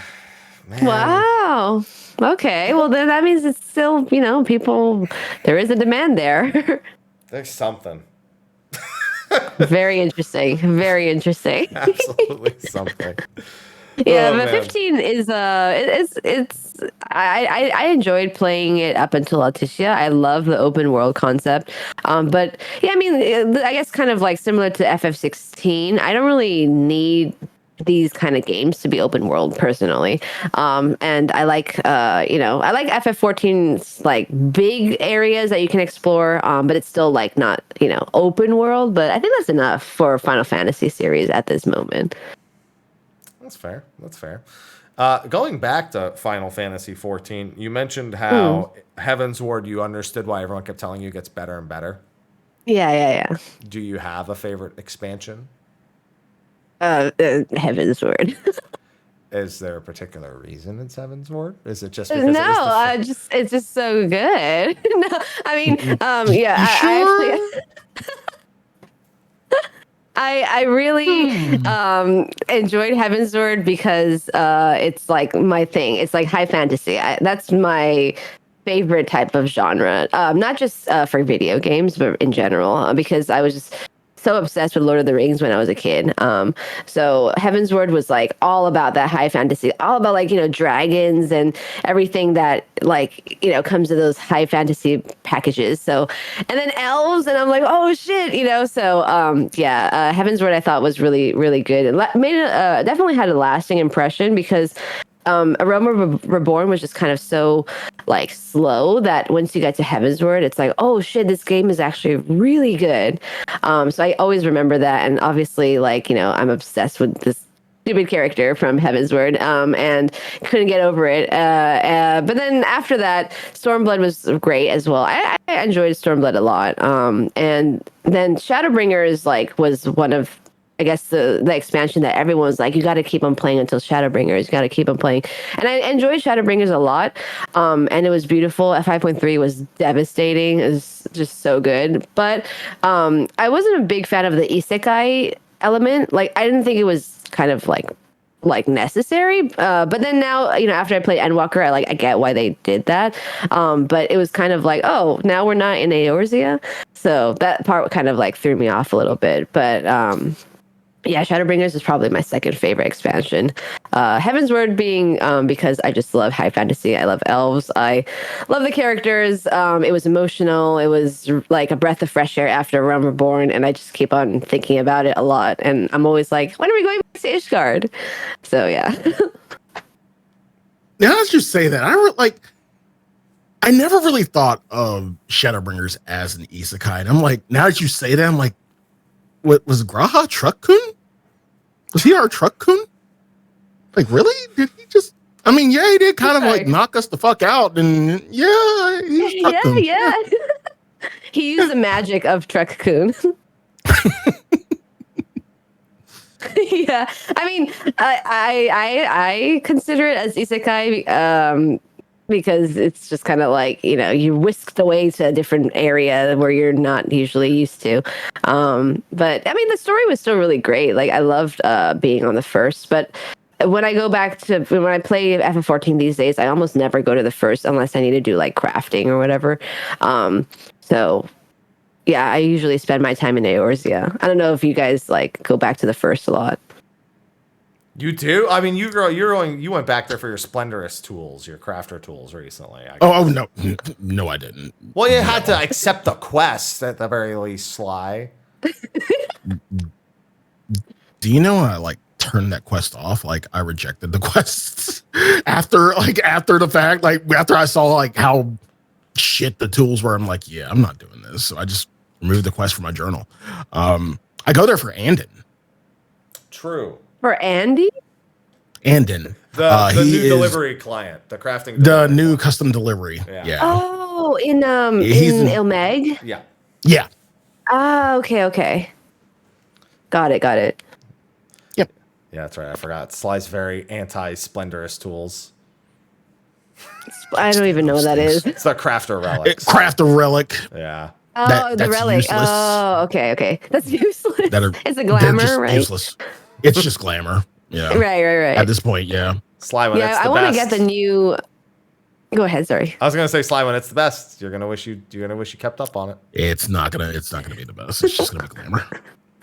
Oh yeah, I mean, I saw that there's a new what is it? Crystal Tower, the Eureka Orthos or something themed crafting tools, and I was like, that looks really cool. I want to get that, but it seems like it's impossible. Nah, Eureka Orthos isn't bad at all. Really? Yeah, you can do most of the easy floors for at least the basic stuff. So like if you're not like into the like super high like insta kill floors, you can at least just kind of coast with the early stuff. Sly's laughing because he just finished it the other day. He's like, yeah, I know about those higher floors. How long did it take you? It took us a while because we didn't really like hit it hard when it first came out. It was like we would do it like maybe twice a week as our group. And like how many times did we get knocked down? At least like 3 or 4. Wow. Possibly 5. Before we had to climb up from like 21 again. But yeah, those higher floors. When you think about the higher floors, the 90 through 100, very easy, very fucking easy. I'm waiting for shit to like really randomly kill us, and that shit can, but it just doesn't get the chance. Nope. Like solo, sure, probably, but yeah, once we get to Excalibur, I'm like, wow, this is actually pretty. Okay. So, do you need to get to the level 100 to get the relic for the crafting stuff, or you just have to grind for the drop? The crafting stuff is completely separate. Like you don't have. I think she just means the weapon in general. Oh, for the you just mean the little weapon. glowy weapon that's in there. Yeah. So I think to get the upgraded one you do, and the upgraded one is the dyeable one, because I didn't realize that, but yeah, I think you do need to get up to the higher floors in order to get those, but you could just get the base ones from the low floors. I see. But like, yeah, I only went to the floor 30, and even at like 20 to 30, it was kind of like there's some bosses that if you don't have your armor at a certain level, you just get one hit like KO. And I was like, oh, this is a little difficult. It's not too bad once your armor and your arm is up a decent bit. There's also an interesting little follow-up to a story. So when you were playing through the main story, how much did you branch off to some of the side story stuff? You know, like the weapon series, the Four Lords, the Void Arc stuff. I did all the raids. I have done every single side content raid thingy, except for Eureka, and I'm working through Bosnia. But I've done all of the major ones. I think I have unlocked every dungeon except for like whatever is left for Hildebrand. And I don't actually like play Savage because I don't have like a static or anything, but I have played some with Rin Karigani. He helped me out with a P1S, P2S, and I think we were doing P4S, but we didn't finish. We didn't get to the second round. But yeah, Savages are quite fun, but I was like, wow, this is a lot of time commitment. Yeah, and I have done I have unlocked a lot of jobs. I have a lot of jobs at 90, one of each type of job at least. And I have unlocked all healers and all tanks because I mainly tank, but nowadays like I like healing as well, so I either do tank or healing. I don't do much DPS at all. So I've unlocked all of those job quests and I've done those job quests, which I like doing the lore parts of the game to just learn more about the characters, learn more about the world. So that's why I just pick up all these different jobs to like, because I know like if I did like a Google search, like, oh, which has the best storylines? So I just kind of like picked up jobs based on the storylines. And yeah, I've recently been doing a lot of crafting because I wanted to do the Loporrit storyline. So I got my carpenter to level 80, and then I started that Loporrit's quest. Yeah, and I kind of want to just do eventually like level up every single job to 90, crafting and gathering and regular job roles as well. Ambitious. I want to be an omnicrafter, and I just want to make money in this game. Yeah. I'm like, how do you make money? Funnily enough, I make a lot of my money in the original Eureka, the one you said you haven't done yet. Oh, yeah, I haven't done Eureka yet. That's the only one I have not done. That's the side content, raids and dungeons, right? Yeah. I was just wondering if you had done so there's a quest that's now not in the game anymore, that was because of Eureka Orthos release. The main character, Ko-Rabanta. Oh, yeah. I was wondering if you had done the original quest, the Archmage's quest. I did, okay, because I was doing the relic weapon for Heaven's Word. I was trying to get the Dark Knight. I forgot the name of it. It's like Neo something. I'm like in the middle of it, so I was stupid. I didn't know you could just buy the goddamn crystal shit. And then I was actually playing the Crystal Tower, running it like over and over for a whole week, trying to like gather whatever I needed. And then my sister was like, "Why did you do that? You just buy it." And I'm like, "What do you mean you can just buy it? I spent a whole week doing this." Because like you have to do all three to get a special Allegan, I don't know, like Allegan rubber or something like that, and then you give that to the person to upgrade your weapon or whatever. And I didn't know you could just buy it, so I was doing that. But at least I like met the girl Ko-Ratun or Ko whatever her name is, and I remember I was like, oh, I spent a shit ton of time doing this stupid ass Crystal Tower raids. Yeah. So that was like a surprise to see her back. Yeah. Yeah, because there's a lot of people who now will not understand the backstory with that character because the original quest is gone because of Eureka Orthos. Yeah, the Archmage's thing. Oh, I see. So what did they replace with? Well, she's the quest giver for Orthos, so that's just what she has. She doesn't have the weekly quest for the Archmage's thing anymore. Oh, at all? No, it's just gone. No. Oh, interesting. Yeah, because like before Orthos happened, she was always standing next to the Gunbreaker, Sophie, and the Frothgar, like near the Aetheryte. She's always standing there for me, with her like pipe, just like giving attitude. And I never, I don't know if I finished her quest, but I did do that Archmage. No, I did finish the quest, yeah, and I just kept on doing the Archmages thing over and over. But I didn't know that like they actually took her away. That's interesting. Yeah. Yeah, and there is story, if you ever do get to it, Eureka Orthos does have a finale story that involves her after the 100th floor, but you do need the 100th floor in order to finish that. So Yep. yeah. So I'm so glad I did. it's not that bad. If you had 3 people who have done it before, you wouldn't be at any risk of failing. Oh, okay, okay. How many hours did you guys take to You could do it in 3 or 4 if you're doing if you're doing it with 3 experienced people, you can knock it out in 3 to 4 hours. Yeah. Oh, okay, okay. Not too bad then. Yeah. So. Yeah. Just since you said you want to get all those story bits, I figured I'd. Yeah, I love the story bits. Yeah, I do. I do want to get the story part for her if it concludes her like her lore. Because when I finished level 30, I recently finished it, and then she was talking about how she was the. Sorry, this is spoilers, but Uni and Doga were her disciples. I was like, whoa, that's insane. So yeah, I'm like really into that lore stuff. Yeah. Good. All right. So we've covered a lot of the aspects. We've got to talk a lot about your business, your translation work, and Final Fantasy. At this point, I've exhausted everything that I at least wanted to talk about. But of course, Sly, I don't know if there was something that you wanted to bring up, or if we wanted to go freestyle or start wrapping up the show. What's going on here? I think I pretty much covered everything. Like she talked about living in Japan as a business owner, business side, and then of course anime. We got to geek out about anime, and of course Final Fantasy. So yeah, I think we covered all the bases. I believe. Yeah, I guess if anyone has questions in the chat, like you can ask away. Yeah, there you go. We can have some chat. Yeah. We normally don't involve them too much, except when they're making jokes.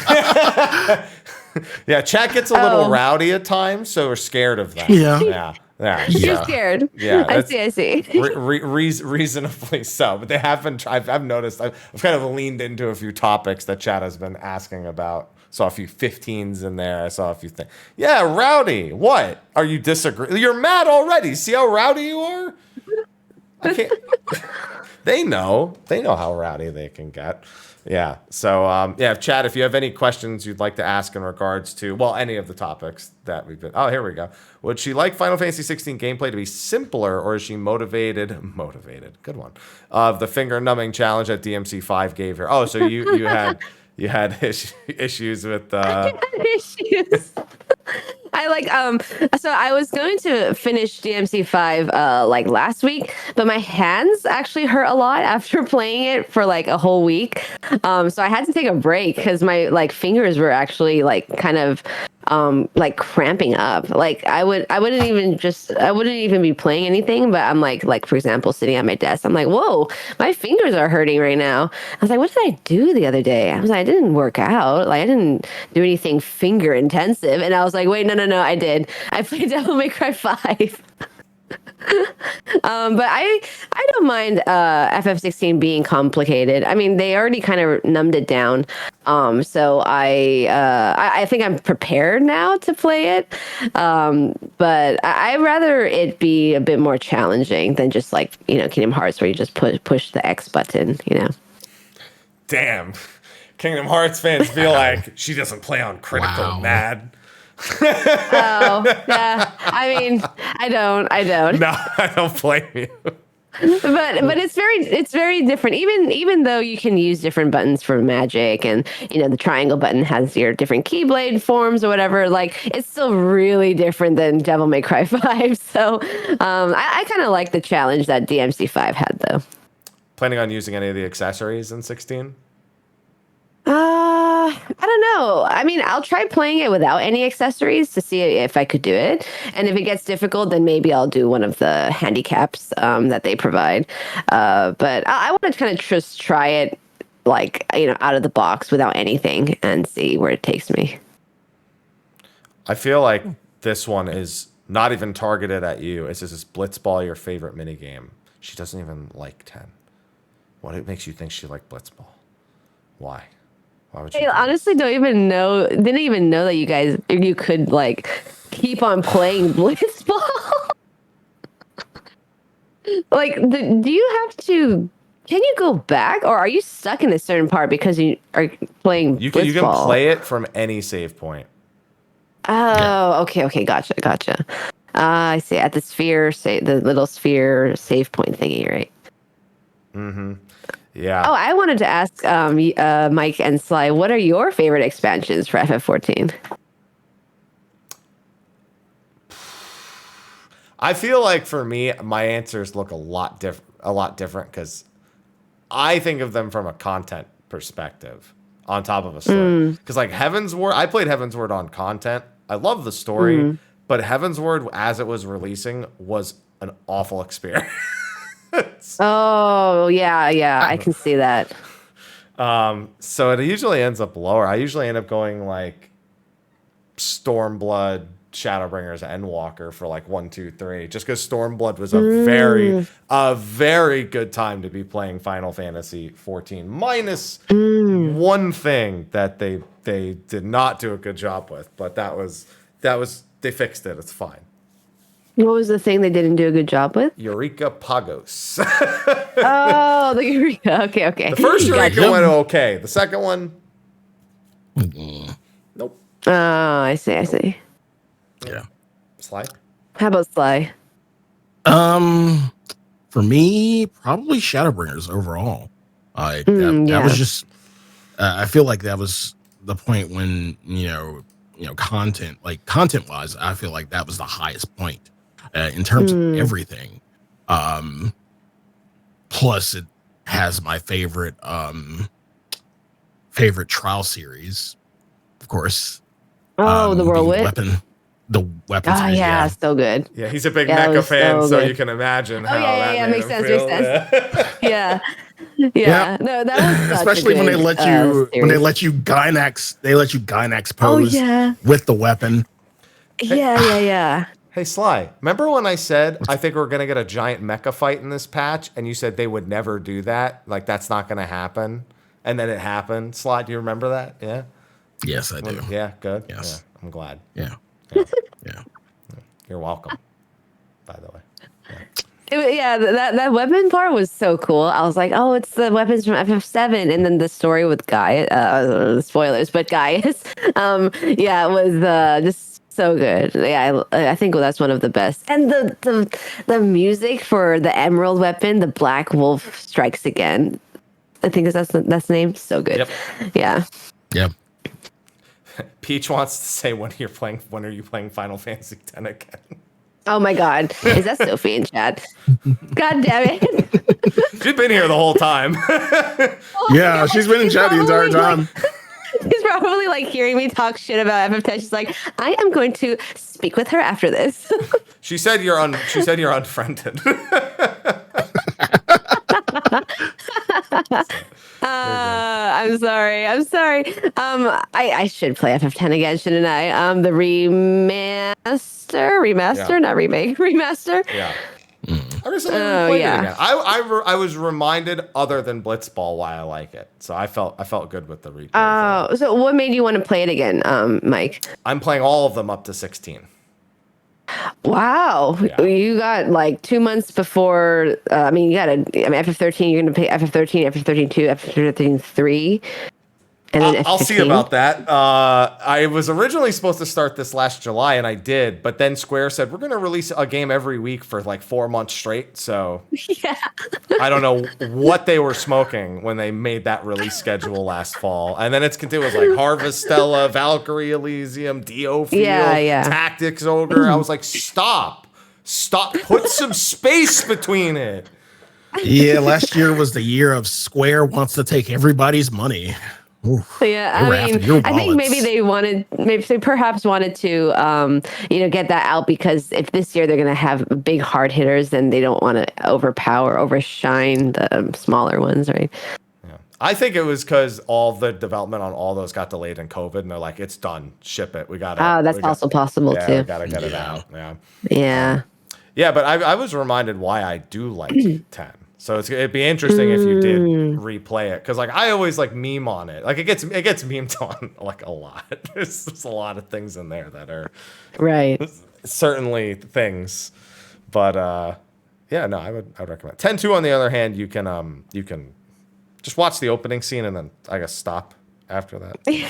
10-2, I remember I played it right when it was released, and I was using a strategy guidebook, like those big paper guidebooks, and then like I was following it to a T, and then my sister one day accidentally deleted my save file. I feel like your sister gets in the way of your hobby a lot. I feel like she's like got you to stop playing games. She's yeah, it's like freaking my sister. Yeah, so she was like, I don't know, maybe 9 or 8 or something. She accidentally deleted the save file. I don't know how she did it. I think she overwrote her game onto mine, and I was so pissed. And so like I was just like furious, and it just kind of made me like oh fuck FFXII. But then after that, I was like, I should still play it. So I redid it, and it was fun. I did not 100% it, but at least I got the good ending.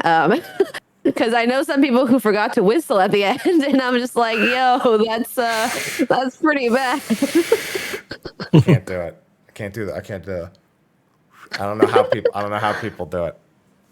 I'll just pretend. There. That's the equivalent. Yeah. Okay. No, I mean, wait, you played FFX2, right? Playing it right now. I played it. Right. And I forgot how many bad mini games are in that game. I was like, yeah, just make sure you whistle at the end. I have a 99.9% save on the PS2 somewhere, and good. I refuse to try to fix it, even though I know how to fix it. It's just like I was like, I'm not playing that whole game again for one cutscene. Why is what are you missing? So I don't know what I was actually missing, but what you can do is if you have a few percent left, you can play through again, and you have a choice of joining 2 factions. And if you join the opposite faction on the second playthrough, that's like an extra few percent that makes up for whatever you missed. So. Oh. Yeah. Damn. But you have to replay the whole game. Yeah. Oh. That's why I didn't do it. I see. Yeah. It's got 11, 12, 13. I don't know if I'll play A Realm Reborn again, but we'll see. That's pretty long, isn't it? It's not that bad now. It's like 46 hours for A Realm Reborn, in that range. If you walk everywhere and watch every cutscene on auto without advancing faster. Yeah. I see. Tactics. Also, I don't know if you're a tactics fan at all. I played Crystal Chronicles. Is that tactics? That's not a tactics game. What's Crystal Chronicles? No, I definitely played one tactics game. What is it called? What's it called? Huh? Tactics. What was the name on the Game Boy Advance? Do you mean the recent one, the Tactics Ogre one? Tactics Ogre? Okay, because I played on the Game Boy Advance. Oh, Revenant Wings. Did you play Revenant Wings? Or Final Fantasy Tactics Advance?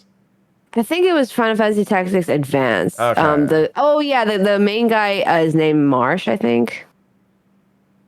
Or am I talking about Crystal Chronicles? I might be talking about Crystal Chronicles. I might be talking about Crystal Chronicles. Because the main character... But it's definitely a strategy game, though. Marsh? Yeah, Marsh. Yeah, because I'm thinking Ramza. Whenever I think. Oh, no. So Marsh is in Tactics Advance. Yeah, he's there. Oh, okay. Yeah, then I played Tactics Advance. I also played Crystal Chronicles, but that's completely, I think, different. But I played, because Marsh, he and his sister, right, or something. Something about him and his sister. I did think Marth when she said Marsh. I was like, Marth? That's Fire Emblem. Oh, no. Yeah, no, not Fire Emblem. Yeah, Marsh. Maybe his name is March. I don't know. But I remember playing that one. Fire Emblem is kind of similar though, right? Yeah, there's some tactics related ones. Yeah. I never played Tactics Advance. I only played the PS1 version. So I was unaware of Marsh. Marth is my favorite Final Fantasy. Yeah, Ramza. I only know him from the FF14 raid for Ivalice. Yeah, where he's kind of a dick for a while. Yeah, he's kind of an asshole. It's like, hey, can you relax, dude? Is he like that in the actual game Tactics? I wouldn't say he is, but he goes through quite a few things in Tactics. Okay. He's pretty on the straight and narrow, I'd say. Yeah, Delita is definitely more of an asshole than Ramza is. So, we got any other questions? By the way, we're coming up towards the 2-hour mark, so if there's anything else, we'd like to get that in there. Got maybe one more somewhere in the chat. Yeah. Favorite trial or raid in 14? Oh, okay. Ivalice. Yeah, like the mechanics, so fun. And Fran joins you, like in one of them. And I love I think it was the Robin Astor one, right? That she's there. It's so good. I think Ivalice is probably my favorite. But I also really love the Nier raids. Just because I played Nier Automata and Nier Replicant. Sly like, oh, no. Sly looked at me is what he did. Oh, no. Yeah, we have opinions about the Nier raid. I mean, like, story-wise, nothing to do with Shadowbringers, in my opinion. I mean, yeah, it's just kind of randomly dropped in there. But I did love it as a Nier Automata fan. See, I know it. I know all the like story and lore, because I played the original Drakengard. I grew up being the kid who got to watch the giant man-eating babies. That was a really weird experience as a kid. I never forgot those babies, and I've kept up with all the Nier lore since, even though I haven't really been playing the games. And for me, it was just like, okay, I see what's happening here, but I don't know if I like it. I wasn't a big fan. I definitely am on the not a big Nier. Not a big fan. I mean, like I only like it because I like the Nier elements, and there's more story for 9S and 2B. But I didn't really care for the two Lalafels. What were their the twins? They were kind of the storyline for them was kind of whatevs. But like the actual raid itself was awesome. For trials, I think what is my favorite trial? Like, do they mean like against like the primals and stuff like that? Like any of those standalone instances, like Warrior of Light or Tsukuyomi Shinryu, any of those. Oh, okay. There's just so many good ones.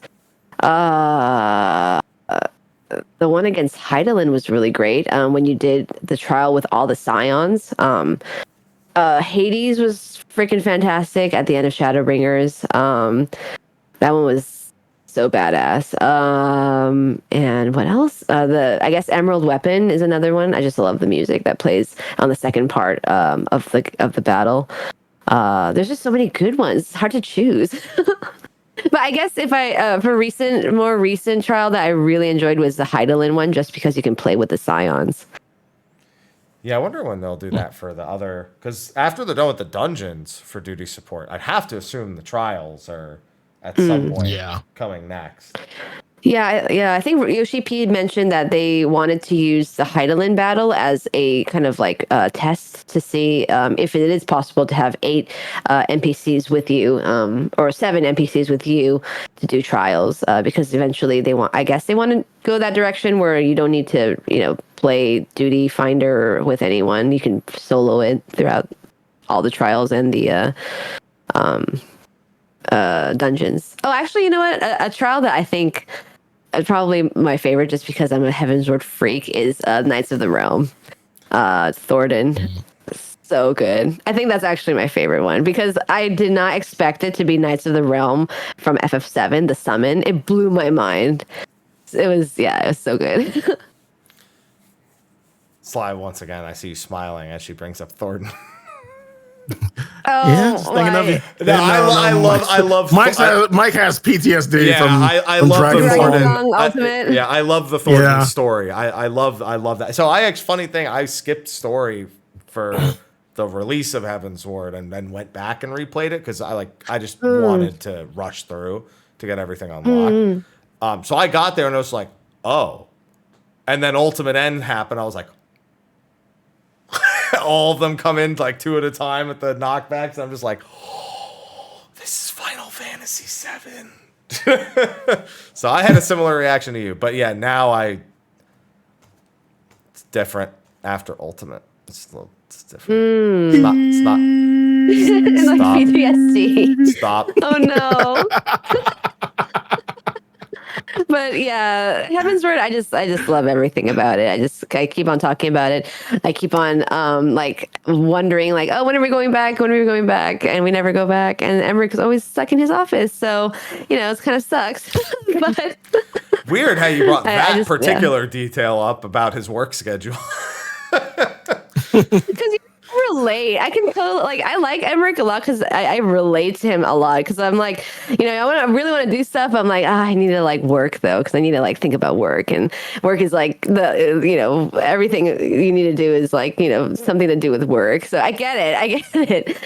That's why it's I kind of like gravitate to those kind of characters. And that's why. Do you have your own personal Lucia? Oh my god. Sorry. Do you have your own personal Lucia? I do, yeah. Actually, like, so my fiance, he works for me, and actually, he is more like the workaholic. He's actually, if you think I'm a workaholic, he's like me times 100. So I'm just like, all right, well, I mean, you just do this, do that. Delegate. So yeah, I guess it's like we work together, but it's more like he does his thing, I do my thing, and we all oversee different departments of the company. So it is it's a lot of work, but I like it. And that's why when he makes time for that one dinner, it's extra special. Exactly. Oh my God. Yes. Like even okay. So like for like my personal life, like when Makoto, his name is Makoto, when he actually makes time to have dinner, I'm like, whoa, we're getting dinner today. Like we're actually going out to get dinner today. Like in a date, a date instead of like, oh, we're just gonna get like quick dinner and then go back to the office thing. So yeah, I get it. I totally get it. It all makes sense. We've it's all come full circle now. Now we can Now we can bury the Emmerich part of your story. We can just let it exist as it is. It will always, yeah. I mean, I'm always going to be wondering when he'll be back. Because we have a lot with Graha, which I love as well. Like there was Endwalker was a lot of it with Emmett and Hades and whatnot. So I was like, oh, they should bring back previous characters for MSQ, but I guess I don't know. I don't know where we will go in 7.0. I'm assuming Mericidia. But I don't know how that can tie to Emmerich or Ishgard. I mean, besides the dragons. There you go. Took the words out of my mouth. Dragons. Yeah. Do you think Mericidia is going to be like kind of like a tropical location again, or if we were to go? Like, I'm kind of curious what you guys think. Mericidia is desolate. I think it's still Australia. Yeah, I mean it's Australia. It's a like lot a desert. Wide open. They used to have tree people there. I mean that's part we learned that as part of the Warring Triad. They had the tree people. Oh yeah. Mm-hmm, mm-hmm. So yeah, but it's Australia. So Australia. I mean, I guess outback then the outback desert. Yeah, that would be interesting. Yeah, prairies and deserts, and then a few very nice oceanside beach areas. Like the Gold Coast. Coral reefs. Coral Reefs, yeah. Makes sense. That would be cool. Yeah, I'm excited to see what 7.0 is where they'll bring us to. And that, I suppose, would be our last question. I'll hijack it from the chat since we're a little over time. FanFest. Oh, sorry. Yes. No, you don't need to. I'm more worried about using up your time than I am our time. No, it's totally fine. Yeah, I'm free today, so. Perfect. So FanFest is in July. Well, the first FanFest is in July. Mm-hmm. Do you have any plans, not necessarily to get to the North America one, but to get to attending, I suppose, the one over in Japan? Yeah, like I'm trying to. I mean, I would like to go to FanFest, but like I'm guessing, like I'm waiting on like some friends to tell me if they can go or they can't go. If they can't go, I'll probably get their ticket. But like, it's just FanFest in July is kind of awkward time because I will be in Anime Expo in July. We have a booth at Anime Expo every year, so I'll be there. But then if I want to stay for FanFest, which is end of July, technically I have to stay in America for a whole month. And I'm kind of like, I don't know if I want to stay at home with my mom for like a whole month. So I might like go back to Tokyo and then go out to FanFest, but I'm not sure yet. But for the Japanese one, I would like to go, but it's 100% going to be only lottery basis, I'm sure. So, because I mean, if the FanFest in America and the EU in London is already going to be had the lotteries, and then you guys had the queue first come first serve thing, right? I think that Japan is not even going to do that first come general sale first come first serve. I think they're only going to do lottery. So I don't know. I hope I can go to one of them. So we'll have to see. But you guys are going to the one in Vegas? Oh, you're not. Oh, but you are. I am. I just decided when I missed the lottery, I had people reached out to me and said, "Hey, would you like my ticket?" Or like, "I'm not planning on going." And I was like, you know what? I'm gonna take it as a sign from the universe. I'm gonna stay home. Yeah. Yeah, I mean, you have to go all the way to Vegas, and it's going to be really, really hot. But yeah, like I've never been to a FanFest before, so I definitely want to experience it. But I'm just not sure which one has availability. I would prefer to go to the one in Japan, but I feel like that one's going to be really difficult, even more difficult than the ones abroad. Yeah, over in North America, everyone's been losing their mind, and well, for the European ticket sales as well, everyone's been losing their mind over the lottery system. Over in Japan, that's pretty much how all events and like cafes do the same thing as well. So, yeah, I mean, even like if I want to buy like the latest microwave, you have to do a lottery. Like it's not. I'm like you think that I'm joking, but it's actually like everything very new. Or like it's like an event or a cafe or whatever. It's always like a lottery basis in the beginning, and then after that it becomes like maybe general sales. It's very difficult. But that's just kind of like the way that's always been here in Japan. So it's very, very common to see that. Yeah, I think a lot of people over here maybe not so thrilled about the idea, or we're not so thrilled about the idea, especially after housing. That's their only experience with do you have a house? Right. I do. I have a house in Imperium. I don't even know how I got it, to be honest. I was surprised that no one bid on it aside from me. You got that lucky? Yeah, so I was in Imperium Ward or District or Ward 29, and I was the only one who bid. And a lot of the people in that ward only bid. There was only one bidder for like most of the small houses. So I'm not that surprised because when I lost the FanFest lottery, I went and bid on a house to see if I could at least win that, because I don't even want a house in 14. I would have taken it, but I had two choices. One of them I bid on was a premium location. I had one other bidder. I lost. Lost the coin toss. No. The one I didn't bid on, 0 bidders, was not a premium location. So the location. Mm-hmm. I see. Yeah. How about you, Sly? You have a house in FF14? I have an FC house. I have an apartment in Lavender Beds, but yeah, I have an FC house. Nice. Oh, nice, nice. Yeah, I accidentally bit on an FC plot like before pre some couple lotteries before, and I was like, oh, okay, I can just get a refund, but they take a percentage. And I won, and so I was like, "Shit!" Because I already have an FC, and they have their own house in Imperium. But I thought I could bid on it because it was available as a single bidder, and I didn't look at the fine print, and I was like, "Wow, I just lost several million gil." Yeah, Oops. it sucked. Yeah, it sucked. That was but then after that, I was able to get the house in Ward, yeah, the 29 Ward, or District 29, and I was only bidder, so that was really interesting. Well, I'm glad somebody wins lotteries around here. Oh no, Mike! I'll enter the real one and win that, and then it'll be fine. All right, that's I'm just saving it for the real lottery and then I'll be rich, and then I'll buy a real house, and then that'll be it. That's the plan. Easy. Right. I mean, California has a lot of those. What are they called? Super lotto. Tickets. But if I win the lottery in California, I ain't buying a house in California. That shit ain't happening. No. Oh yeah, it's expensive, isn't it? Yeah, housing is really expensive. I ain't doing it. I'm leaving. Yeah, surprisingly, Japan is not that expensive compared to the U.S. for housing, because land is expensive, but actually, like, buying a house is not too expensive.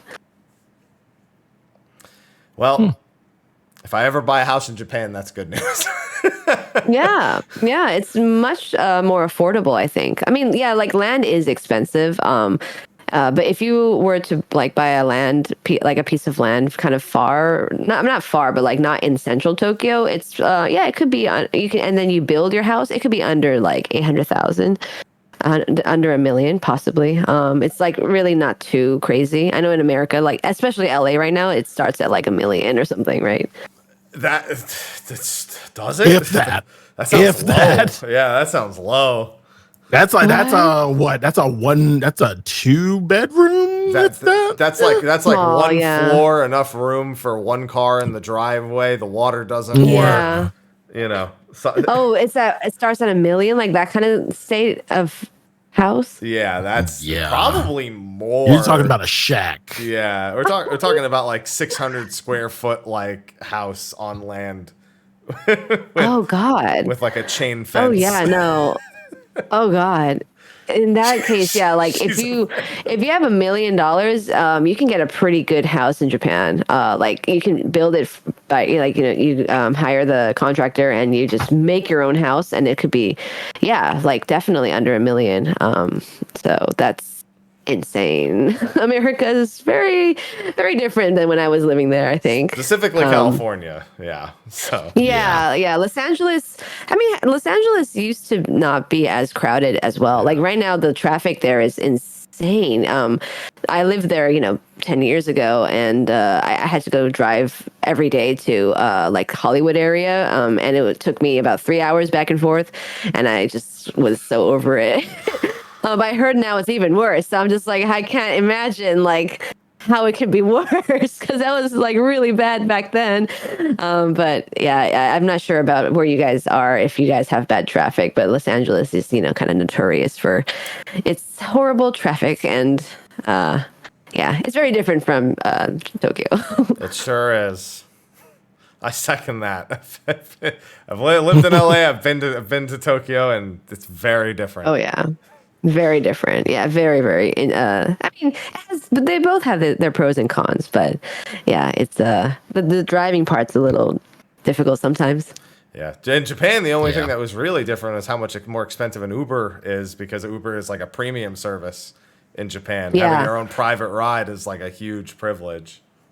Yeah. Right now in Japan, Uber is not as strong because the taxis made a I guess they had like a lobbyist lobby for more taxi rights or something. So they have an app now that most people use instead of Uber, which is called the Go taxi app. I don't know if that's something you have in the U.S., no, but that's how you. We'll be using it next time I go to Japan. Yeah. As nice as it was as the Uber Uber driver giving me the cookies out of his grocery bag, and I don't know why he did that. He was like, "Oh, Amazing. you're here. You're visiting Japan here. You must have these cookies." Oh, okay. It was like That's food hilarious. for his family in there too, and I'm like, "Are these for your kids? Did you just give me your kids cookies?" Oh my god. Well, yeah, they're very hospitable, so I can see why. Especially if you're, like a foreigner, they'll be like, "Oh, let me, tell you where to go," and so forth. So, yeah, they're very friendly. That was funny.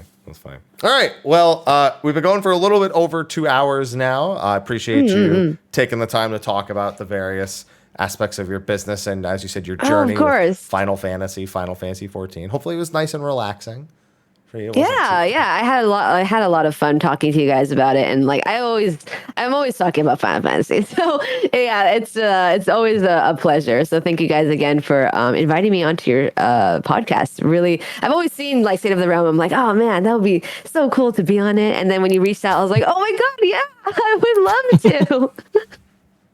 So yes, thank you, Mike, and thank you so much, Sly, for giving me the chance to be on your podcast today. The pleasure is Thanks all for ours. coming. Yeah, exactly. No, thank you. Well, before we wrap up, Audrey, why don't you let everyone know where they can find you, just this another spiel. It's too late for me. I can't speak anymore. The spiel. There you go. Oh, thank you. Again, thank you guys for tuning in. I'm Audrey. You can find me on Twitter, where I post a lot of translations for Final Fantasy and like other fandoms that I'm interested in, other series I'm interested in. And I am also on Twitch like about twice a week, just streaming stuff that I like. And it's all under the same username, Aitai Kimochi. And if you guys are interested in merchandise from Japan, whether it be anime or video game stuff, you can check out our website, aitaikuji.com. I think Mike has a command for it where you can click that link, and you can also save 500 yen off your order if you put in the coupon code Mr. Happy 500. And again, thank you, Mike. Thank you, Sly, for inviting me on State of the Realm. I had a amazing time today, and I know it's late for you guys, so I really appreciate you taking time to do it at this awkward time because being in Japan, it's hard to do the time zone. So really appreciate you guys giving me the chance. So thank you so much, and thank you again, Chad, for asking these questions. And if you're interested in buying stuff, check out the link to Aitai Kuji. Sly's okay at this time. I'm the old man who's like, it's getting close to bed. It's 9 p.m. Oh, wow. What time do you usually sleep? Like 9:30, 10. I mean, that's when I lay down, fall asleep. Wow. Yeah. What time do you wake up? 5:40. 5. Oh my God, that's amazing. I wish I was like that. I'm the old man. I'm the guy who leaves the party early. Everyone's like, yeah, we're having a great time. And I'm just like, I'm good. I'm going home. Oh my God, that's such a good sleep schedule, though. I think I sleep maybe when you wake up. Maybe not that late, but I usually fall asleep around 3 a.m. Oh. Yeah. I can't do it. College apps is behind me. I can't do it. I try to correct it. I try. It's hard. Yeah. Well, still, thank you for taking the time on your day. You said you had nothing going on, but hey, that means that we were taking probably the most valuable time that you probably had. So appreciate it. Today we actually have a company holiday. So because we just finished the end of the fiscal year and we did stock taking. So we gave our employees a day off, even though today is not an actual holiday. But for us in-house, we made it a holiday so everyone can take a break. So that's why I'm free today. Probably good to have it a month before Golden Week, too.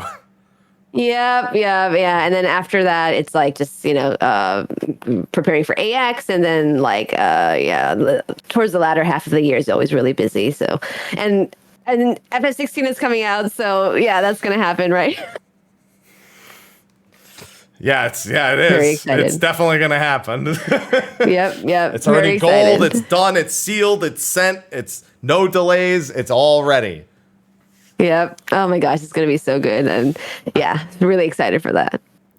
Me too. So thank you again, Audrey, for coming on. Of course. Appreciate it. Yes, thank you guys so much for inviting me. Yes. Aloha. This isn't about you. Okay. Oh, Sorry. Cat's loud. Stop. Okay. so cute. He tries to be. Sly, why don't you tell everyone what you got going on, what you're doing, where you at? You know the drill. Yeah, you can find me at twitch.tv/Sly, aka Gray Fox. You can find me on Twitter at Sly the Fox. I'm just doing stuff. You know, there's a few things coming out this month that I have to look at my schedule and plan for, but yeah, they got some stuff down the pipeline. It's gonna be good. It'll be good. Mike, aloha. Where can they find you? They can find this big mother going to bed soon because that's why he's meowing at me. He wants to go lay down in bed. He just demands that I go places. That's how he operates. Otherwise, you can find me, Mr. Happy127. You're already here if you're on Twitch, so just follow button is fine. I'm just doing count up. I'm playing through all the Final Fantasy titles leading up to 16, trying to get as many of them done before 6.4 because we have the new raid stuff, the new Savage tier, all that stuff. So. Oh yeah. Yeah, that kind of eats into the time a little bit. So see how 11 goes because of that. Because I might not finish. Hey, relax. Unbelievable. This cat is get in here. So cute. Get in here. There you go. There it goes. Look, he's probably gonna do it. He just puts his hand on my shoulder like you need to stop what you're doing. There's paw on my shoulder. Yeah. So you can find. You can find me doing those things for the time being and desperately trying to forget all my time with Blitzball. With that, shout out to the sponsors. Okay, that's all you're getting. He's so desperate. He's just so incredibly desperate. Ivy was showing her desperation earlier, too. Hey, buddy. Hey. And then, yes, thank you to our sponsors over on Patreon for supporting. They don't have to. They choose to. And we appreciate them. And, of course, thank you to SteelSeries. Thank you to Advanced GG. And thank you to Aloha for being entertainment and cute.